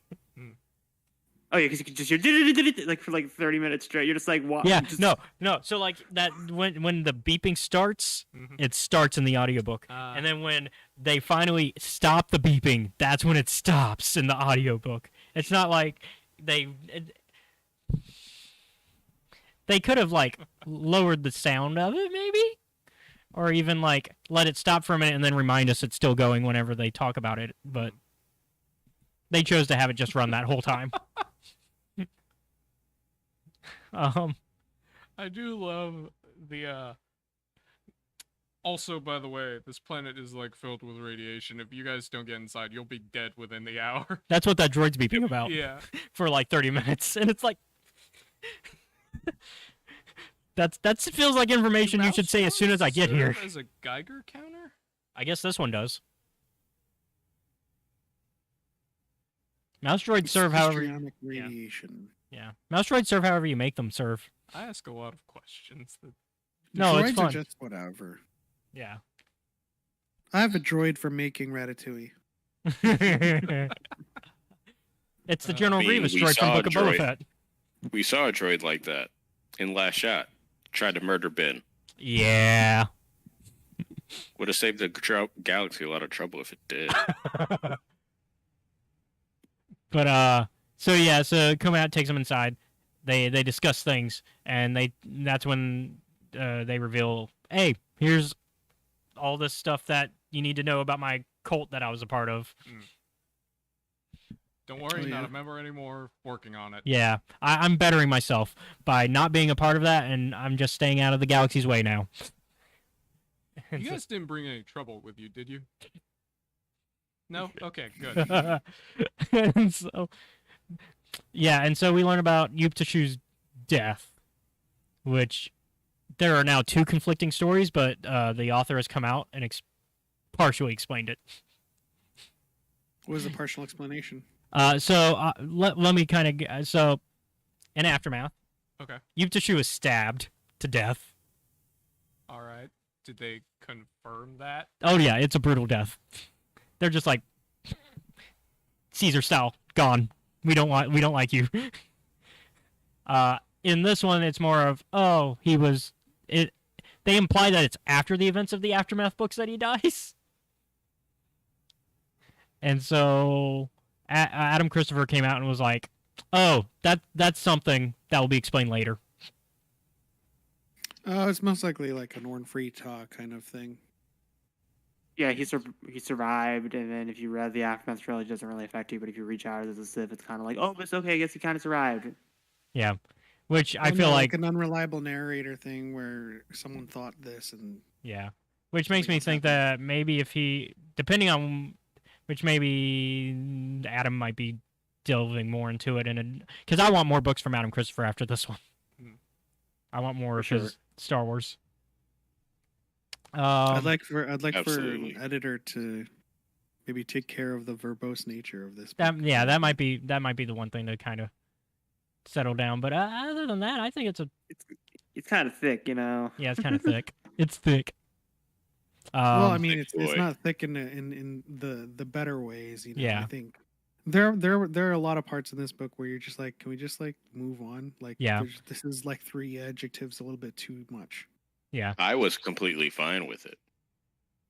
That's yeah. you and me are We on can that disagree same on that. boat, but for different reasons. Like you're like, I want more Lando. I'm like, I just want more of this type of Star Wars because I like the Really, yeah. according to Adam Christopher, it was even more like crazy, and like even the editor's like, no, you gotta like scale it back like way much. Yeah.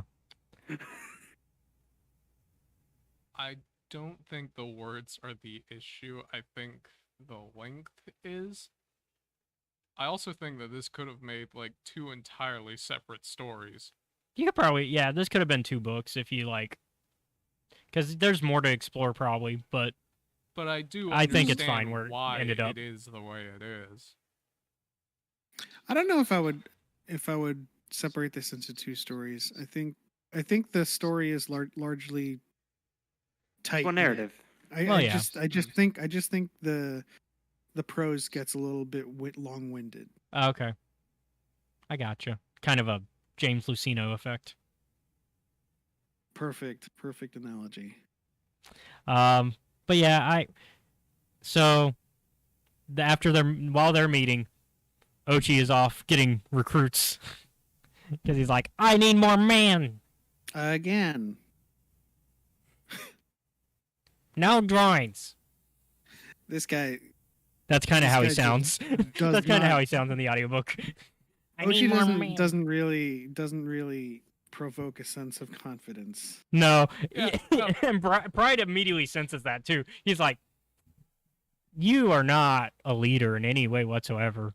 But because this will entertain me, I will give you the minute. Right, it's just the Because best I in this fucking book. hate the people I work with. Yeah, he's like, I don't like the people I work with. This will give me something to do, and it'll be funny. So yeah, go for it. Also, it'll piss off the other guy who thinks he's in charge. I love though throughout the time, Pride is like, man, I should have given myself a higher rank. Yeah. It's like I should have gone for. I should have gone for Moff. Yeah. Nobody would say no to that. Who could stop me? Well, let's see. She's dead now, so she couldn't. Because I'm thinking of characters that would have been higher up. Yeah. There's characters that could have, but they're dead. Rax could have, but he's dead. So, oh yeah, Comat is essentially farming particles that make hyperdrives Yeah, turn on, essentially. that was some new information for you. I want to look into that a little bit more. I'll figure out some bullshit. Yeah, you like the technical intricacies. You like to look into that stuff. I don't have any reason why. I ask a lot of questions. No. That don't need to be asked. Honestly, asking questions is fine because that's the whole fun of talking about the in-depth stuff like this. That's why we get guests that know maybe a little bit more than us, and why it's fun to talk about that. Let's kind of speed run because we are going over. Sorry. So they get their stuff. When's the next fight happen? I know the fight's coming up. Well, the next fight happens. It happens like The planet gets right invaded. then and there, right? They're right on the sepulcher. Yeah. Because once again, tracking them shards. Yep. Once again, Luke's terrible decision. He just switched where he put them. He just put them in R2. He quit carrying them on himself. It's like, they're still gonna know where you are because you have R2 with you. I mean, he's doing slightly better than before. Yeah. At least he's not killing his connection to the Force now as much. Yeah. I just like how fallible he is, and like it's just. I mean, he's a person. I will never understand the people who think that just because Luke was the hero in Return of the Jedi, that suddenly he knows what to do at any given point and is all-knowing. I mean, laws are just thrown away. He's like he throws away his lightsaber, saves his father, and they pretend like that's not an intrinsic act. And but then he turns into a Jedi Master, knows how to rebuild the Order, and just knows the Force and understands it, and will not make mistakes. I don't want to make mistakes right here. I mean, I don't want. And I'm gonna be real honest. Like, throwing the lightsaber away, not the smartest idea. Let's be honest. Granted, he doesn't know he can block lightning, but he didn't have to toss it away. All you gotta do is put it right back on your belt. Yeah. Now it's not getting blown up with the Death Star. This isn't to give those type of people excuses, but I do kind of. I think I know where some of the thought process comes from, and it's ironically the book trilogy I've associated this book with comes from the Jedi Academy trilogy from the 90s. It comes from Kevin J. Anderson's writing and how he wrote Luke a lot. Dark Empire, and like even in Dark Empire where he falls to the dark side, he's still pretty perfect in that series. And I think, and because he's like immediately a Grand Master by the time of those books, and this is kind of in that same era, I think a lot of people associate that and are like, oh, Luke should be like this because this is what he was like in. Yeah. That's largely why I often attribute lots of legends to fan fiction, because without any help, no one is going to become a Grandmaster and no one's going to become perfect. And I want people to appreciate that even though Luke is kind of fallible and making mistakes in the canon version, he never fell. Mm-hmm. He was always the light. Whereas the perfect Luke did fall. Yeah, exactly. It's like, come on now. We can make mistakes. We could be, human, but Luke never lost the light. You know, when people argue about TLJ and they're like, he was the most hopeful person. He wouldn't fall, and he was like the arbiter of light, and I'm just like, he still was. He was just kind of like just sometimes things break you. I mean, yeah. And he thought he was doing the right thing by leaving the fight entirely. He thought he was saving Leia and like giving them he's like, I'm the problem here. Yeah. Yeah. Hope isn't a constant thing. It's actually pretty easy to lose. Oh yeah, that's like the Is- one thing that I say to everybody. I'm just like, Yeah. let's see like how same you are in 30 years. Yeah. is like without a doubt the most fragile thing that people have, whether or not they Mhm. know it. Yeah, and it's why the characters in Star Wars that do carry it are so important and power. Like, takes a lot to carry that.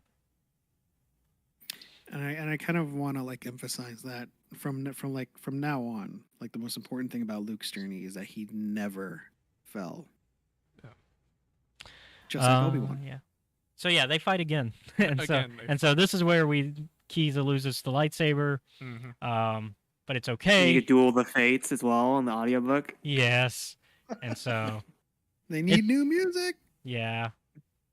Hey, As High much as I Republic. love those High Republic tracks. has some new music, but they don't put it in an album. I would love a Rec Punk album soon. Yeah. Well, I would also like the main theme for the High Republic because they played it in a couple books. Midnight Horizon has it, and I would like- Shadows. yeah, Shadow. I would like that song on its own. I would use that so much. If you guys want my rendition of Rec Punk, there's an artist called Perturbator. Okay. Check that out. And check that out. Play it. Play Yeah. it over any scene in the High Republic with Marky and Rowe, and you get it. But I do like how Yeah. they describe the battles between Luke and Kiza and Exum Pashard, yeah, because it's very much like it gets the mental aspect of fighting two different people who are just wildly incompatible against one opponent. yeah, because they're not while they are working together, they're not working together. And that's kind of what Luke takes to his advantage. Yeah, and that's why he's able to hold his ground so well during this one. Yeah, because they don't know, like the person that wields the master doesn't know lightsaber forms. It's just swinging wildly. Yeah. Mm-hmm. And so, yeah. So once again, they're like, okay, we will reconvene on this fight. Goodbye. We'll do a part 3. And so they go off, and at this point, Dathan and Mir have. This is when They also not explode the facility, but they wreck it pretty Yeah. hard. So this is when Dathan has spoken out loud his Yeah. plan to Mir. He's like, "Hey, so we should drop her off on Jakku." And she's like, "What? You want to leave our child?" And he's like, "Well, yeah, because Not for they're after her. But if we can, 1, steal Ochi's ship, 2, take out Ochi, or 3, all of the above, then we're good, and then we can go get her. And we can do that easier for not risking her in the process." More Lord of the Rings logic. Yeah. The closer we are to danger, the further we are from harm. Mm-hmm. Yeah. And so they're like, if we take Rey out of the equation, then we can do this a lot easier because we don't have to be looking over our shoulder to make sure Rey isn't being captured. Because that's who they want. Mm. And also Dathan kind of thinks they still want him, kind of, sort of, but You're not important. Yeah, you're not important, buddy. So they're Although like, I'm surprised in the alternative they didn't say if you can't get the girl, bring the parents. Because then Right, you just 'cause like, you can all right, still now make recreate another that. one. like you could still Mhm. recreate that. You think, yeah. And so they kind of trick Ochi into following them. Hmm. Because they're like, yeah, we're gonna go here, so they drop off Rey, obviously, and they go to Pisana. Well, I was gonna say They you don't go to Pisana. Not right away, but it is on their plan to go there. skipped over the Lando's like sacrifice of like I'm gonna make sure they leave. And Oh, like, yeah, he has, like, the yeah, big that's right. moment, and then Luke shows up, and then you get. And you, like you said, you get fight number 3, and then you get the cool moment where Luke grabs the second saber, and you get like the shot with, or like they describe the shot of him having 2 lightsabers and holding it. Yeah. Mhm. And so, yeah, fight number 3 does not go well for Kiza at all.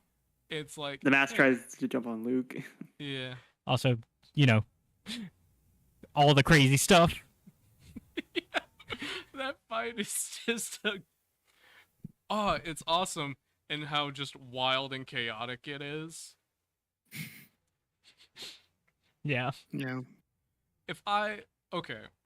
Because you've got like all these things going on. Kiza is physically dead at this point, being piloted by this ancient Sith spirit. We have a droid who is incredibly skilled at dueling.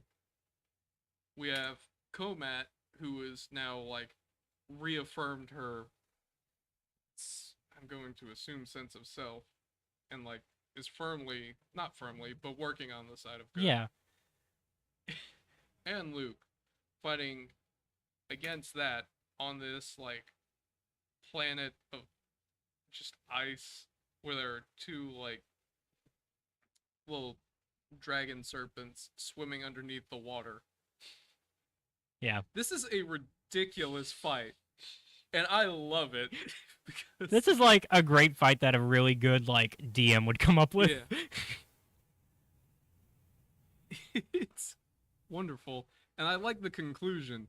I don't know why Luke felt the need to pick up the mask pieces instead of kicking those into the ocean. Well, it's probably safer because while he thinks that maybe because there's always that small hint that the spirit might still reside in the mask, and that's something that he is concerned about. And so holding on to it and taking it, say, back to the Jedi Temple where it can be kept safe, which I think is his ultimate goal for that. I think the bottom of the ocean's pretty safe. No, because Lord of the Rings. A golem will find it. Yeah, that's true. You're gonna get a Sith fish. Sith fish. Son of the Mask. It's Son of the Mask all over again. You'll get No. It'll be a fish and then a dog and then. Oh God, no. But yeah, man, that it's a great moment. And then of course, like you said, Lando is trying to reaffirm them. Hey, I'll make sure Rey is safe. I'm gonna help you guys out. Like, because Lando does not. Because we brushed about it, but we haven't actually talked about it. The flashback with Kadira. Yeah. She sleeps in his capes because it smells like him. They're getting ice cream. She runs into a room which a 2-year-old with ice cream in a room full of expensive and nice clothes. Recipe for disaster. But it just shows it's a sweet moment that hits you out of nowhere. Yeah, and it just shows you that Lando was a great father. Yeah. And he really did find peace. And not a lot of the ROT heroes did. They think they did for a bit, but Lando was the only one that really moved on at first, and then everybody else, once they got their lives together, that's when his life got stolen. Yep. And so, Tragic. yeah. And so he doesn't want another Kadira. He wants, if he can't save his own daughter, he's going to make damn sure he can save Rey. Mm-hmm. And so, yeah. And in a way, I would say he mission successful for him. Yeah. I mean, he doesn't know he succeeded, but Yeah. he did. Because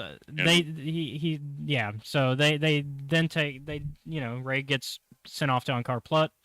Lando, of course, doesn't know that where exactly to find her. But he also knows, well, I need to take out Ochi first as well. Like, he's with them on the let's take out Ochi, and then we can worry about protecting Rey. And so Ankar Plut does offer some advice. He's like, hey, take these beads with you. Yep. And that's the Pisana connection, yep. Mm-hmm. Mm-hmm. It's a great place to lose people. I thought it was so clever how they roped in Pisana. I was wondering how they were gonna do it, and then when he gives them the beads, I'm like, oh, Yeah. that's what happens. Like as soon as he gave them the beads, I was like, "Oh, it's those beads." And then they said, "Yep, it's Pisana." I was like, "I see what you did there." And so yeah, so they go to the sort of final confrontation between them and Ochi happens above Pisana, and of course Ochi's like, "Oh, obviously they took him to Pisana, so that's where Rey's got to be." And it's kind of like it's I tragic. think my 'cause Ochi is spot on. It's like because like it does they literally do the Revenge of the Sith opening of like the story is happening, you can't prevent it, like that kind of like style. I think it's word for word the same thing. Yep. And that's that moment. You know what's gonna happen and how it's gonna go down, and you're just like waiting for it to happen. Yeah, because we've seen the fight. Because we see the fight in episode 9. Because we see in the flashback in the vision when she picks Rise up the of dagger. Skywalker. I was like Revenge of the Sith. No, episode, yeah, but he was saying it's like Revenge of the Sith, where It's a it's novelization. It's faded at this point. Oh yeah.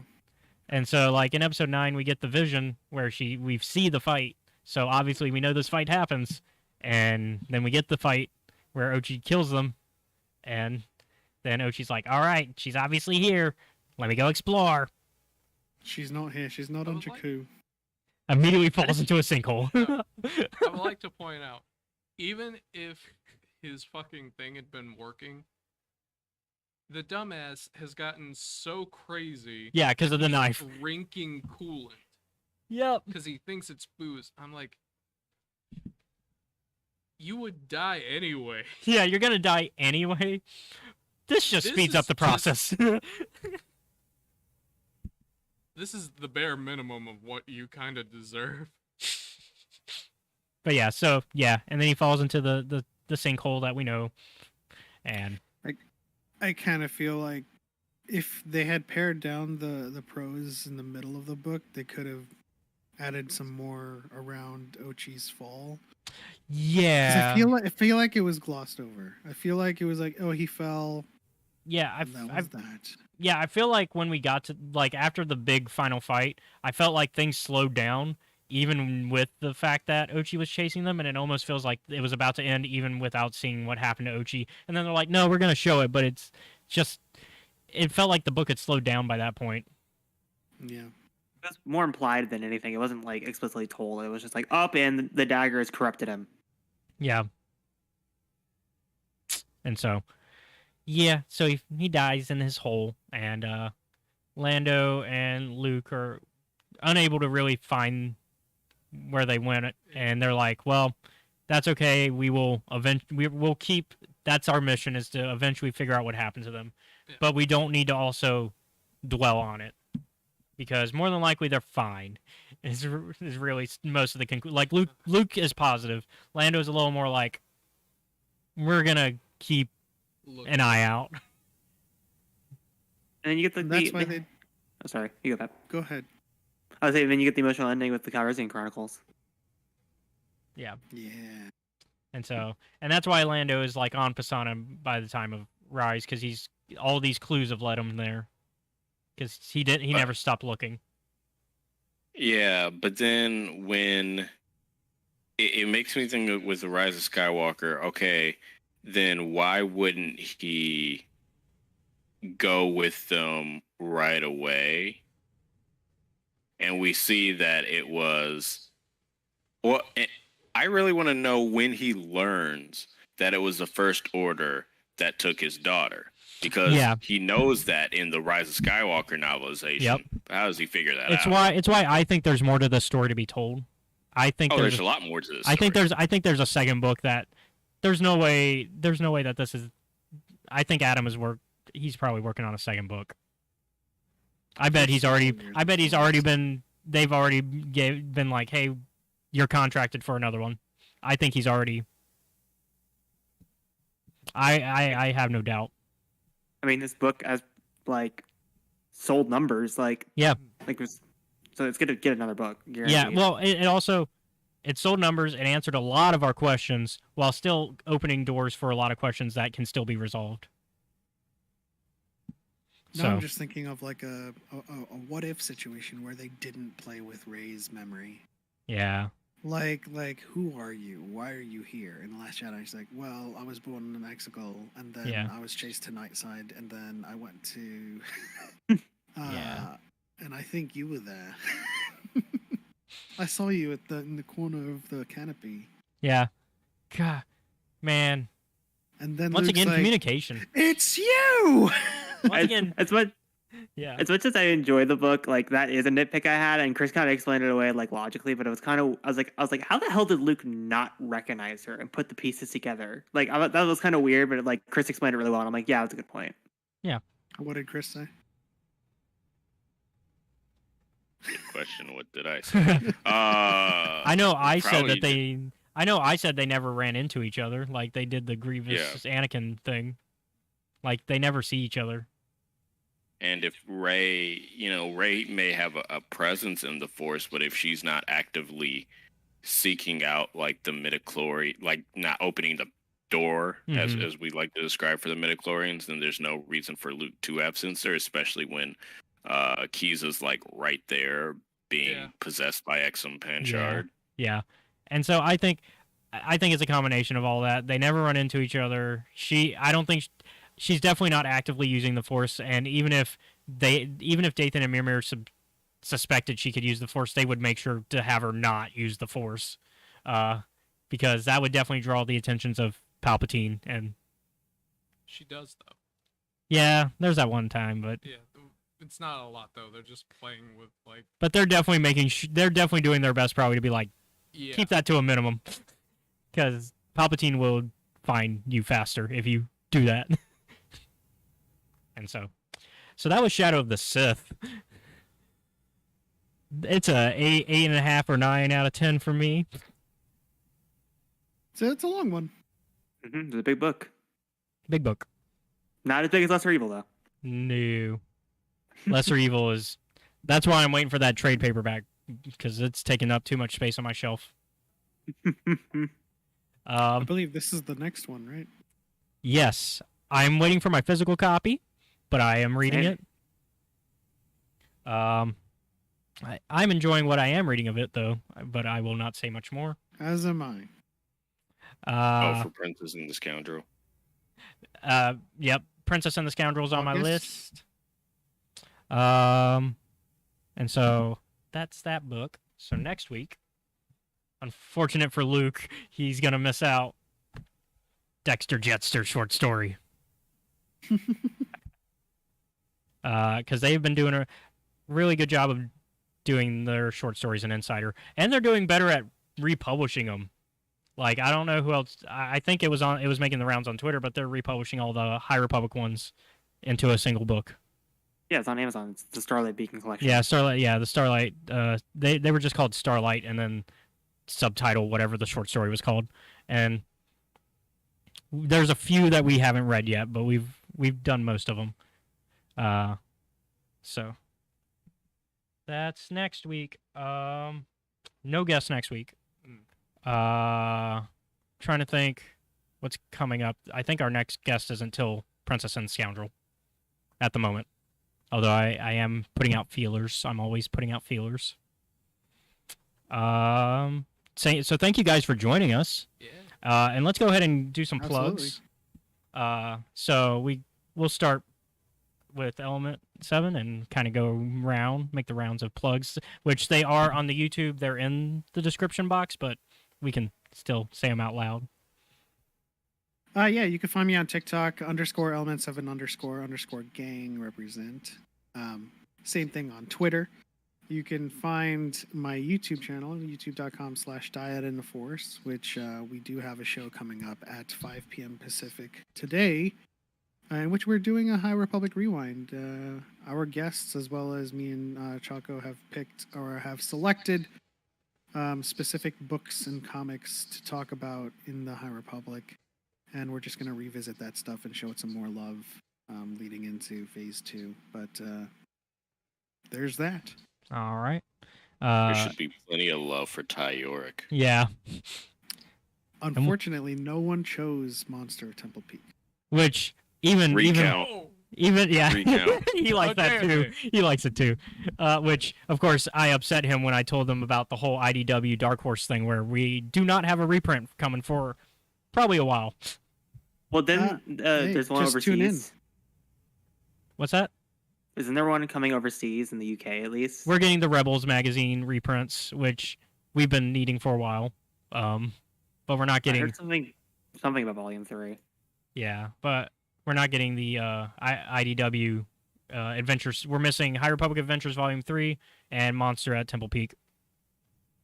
Yeah, well, depending on how we do on time, we'll throw it to the chat for some rewind love. Yeah. And if you tune in, just say Monster at Temple Peak, and we'll talk Yeah. about it. Won't be there. I'll be at a birthday party. Chris, what if I just say it for you? There you go. There you go. There's a real friend. Yeah. Surrogate Tyoric, what does it go? Stan. Surrogate Stan. All right, so let's go to Chris now. Hi, I'm Star Wars Lawyer. You can find me on Twitter, TikTok, Twitch, YouTube, Do a voice, man. Instagram, and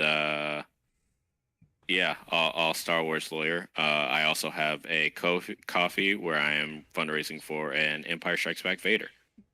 And you got the Two Black, Two Nerdy podcast. Yes, wherever pods are cast, as Camilla would say. Yeah. And if you like Civilization, then definitely go to your Twitch, because you and Cal have been playing Civ 6. Sundays at 7-ish, 7-ish, 8-ish. Whenever you guys happen to decide to get on. Sunday, Yes. Sunday. Sunday. Yeah. And then, all right, Hereth, we got a few You can things. mainly, I got a few things. You can mainly find me on the Pod Ones podcast every Thursday and now Fridays because of Stream Lounge. Thursday, you can find me this week talking about the Mason Jar Jar arc, everyone's favorite arc in Clone Wars. Definitely not controversial at all. Jar Jar, get some. Jar Jar Jar. gets a lady, and also you may want to tune in because this format may be a little bit different this week in the most interesting way possible. We kind of revealed it on the Stream Lounge, Uh-oh. but you got to figure that out when you watch the stream. Oh, boy. And speaking of Jar. Stream Lounge, Yeah, speaking of Stream Lounge. every Friday nights we're doing a Kenobi rewatch. Next week we'll be having the Dyad on themselves, actually. Or we're going to be watching Kenobi Episode 2 in our rewatch to get to Andor. And it's always a fun time while we just commentate over Kenobi. And then, And oh yeah, go ahead. yeah, then you can find me mainly on Hereth Productions on TikTok. I also will plug They Fly now, even though it's on hiatus until we figure out what's going on with that. Again, life's happening, and we're just trying to adjust everything. Yeah. And y'all are cooking some in the background anyways. Like, y'all are just prepping them ahead of time because you're not Exactly. live anymore for that. Yeah, But we'll yeah. get something going in the coming weeks.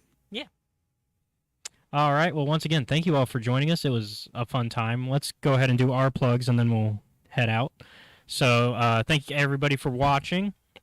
If you're watching on YouTube, it's youtube.com/Escape Reality Films. Be sure to like and subscribe and check out all the amazing people in the description box down below. And if you are watching on Twitch, twitch.tv/CJ Star Wars 94, then follow or subscribe. Any little bit helps. And if you really like our content, we also do Patreon, which we'll go ahead and shout out Seth's mom, our single Patreon member right now. Yeah. That gets you access to the Discord, where we chit chat, talk about books and whatever. There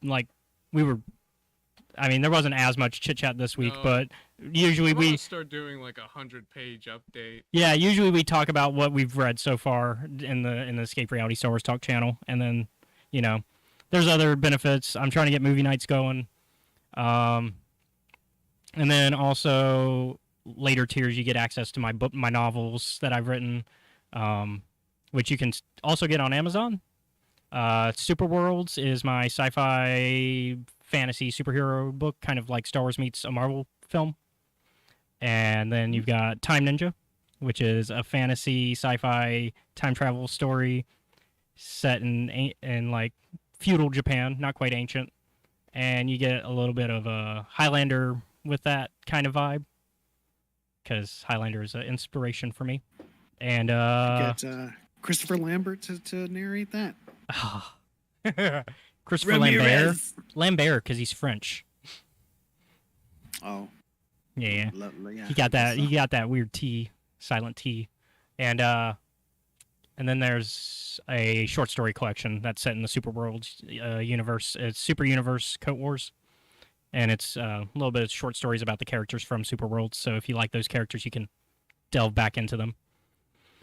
And then let's thank the people that provide us the space. Gamers and Geeks, that's our local gaming shop network. Gaming shop, not to be confused with Geeks and Gamers. Very dangerous thing to, unfortunate. It's very unfortunate. So if you're ever in the Mobile, Alabama area, they have all your gaming, tabletop, card games, all that good stuff. And sometimes conventions like today, where they got Kaiju Con going on. And they have an arcade in the back where you pay $10 for the day, get a little wristband, and it's free play arcade machines. And so they got like Tekken, they got Mortal Kombat, House of the Dead 2. So they got some good classic games. Killer Instinct, I think, is back there. And then the people that actually rent out this, let's talk. To Mobcast Thanks to Network. Mobcast Network, they actually rent out this space from Gamers and Geeks, and they provide us the space. I'm a producer on all of their podcasts, and they do. You can find them on youtube.com/Mobcast Network or anywhere that you can find podcasts. And if you can't find them, just email. If for some reason like your main podcast source is like strange alien name podcast, because he usually makes that joke. Just email them and be like, hey, we want Mobcast Network. And so we got a few podcasts. They do Cult Movie Cantina, where we talk about old movies. This week we are talking about Star Trek 4. We're talking about Star Trek 4, the one with whales. and then we also do. So Obi-Wan show has ended because we finally caught up and did Obi-Wan days. So now we're going back to My Star Wars Life, where we're going to talk about whatever is going on, and eventually we're going to have an Andor show to talk about Andor. And then we got Tuesdays with Scotty, which I filmed today. Oh. And so we've got that. We're cooking those in the back because right now it's on hiatus until we get like 7 episodes ready. And so I think that's everything on that end. Engage Gaming. Oh yeah, and so also Engage Gaming inside the same building as Gamers and Geeks is Engage Gaming. It's another shop that's here where you can pay a monthly membership fee, play whatever video game consoles they have. They got Xbox, PC, VR machines, PS4s. So they have the games. So if there's a game you want to play that you don't have, there you go.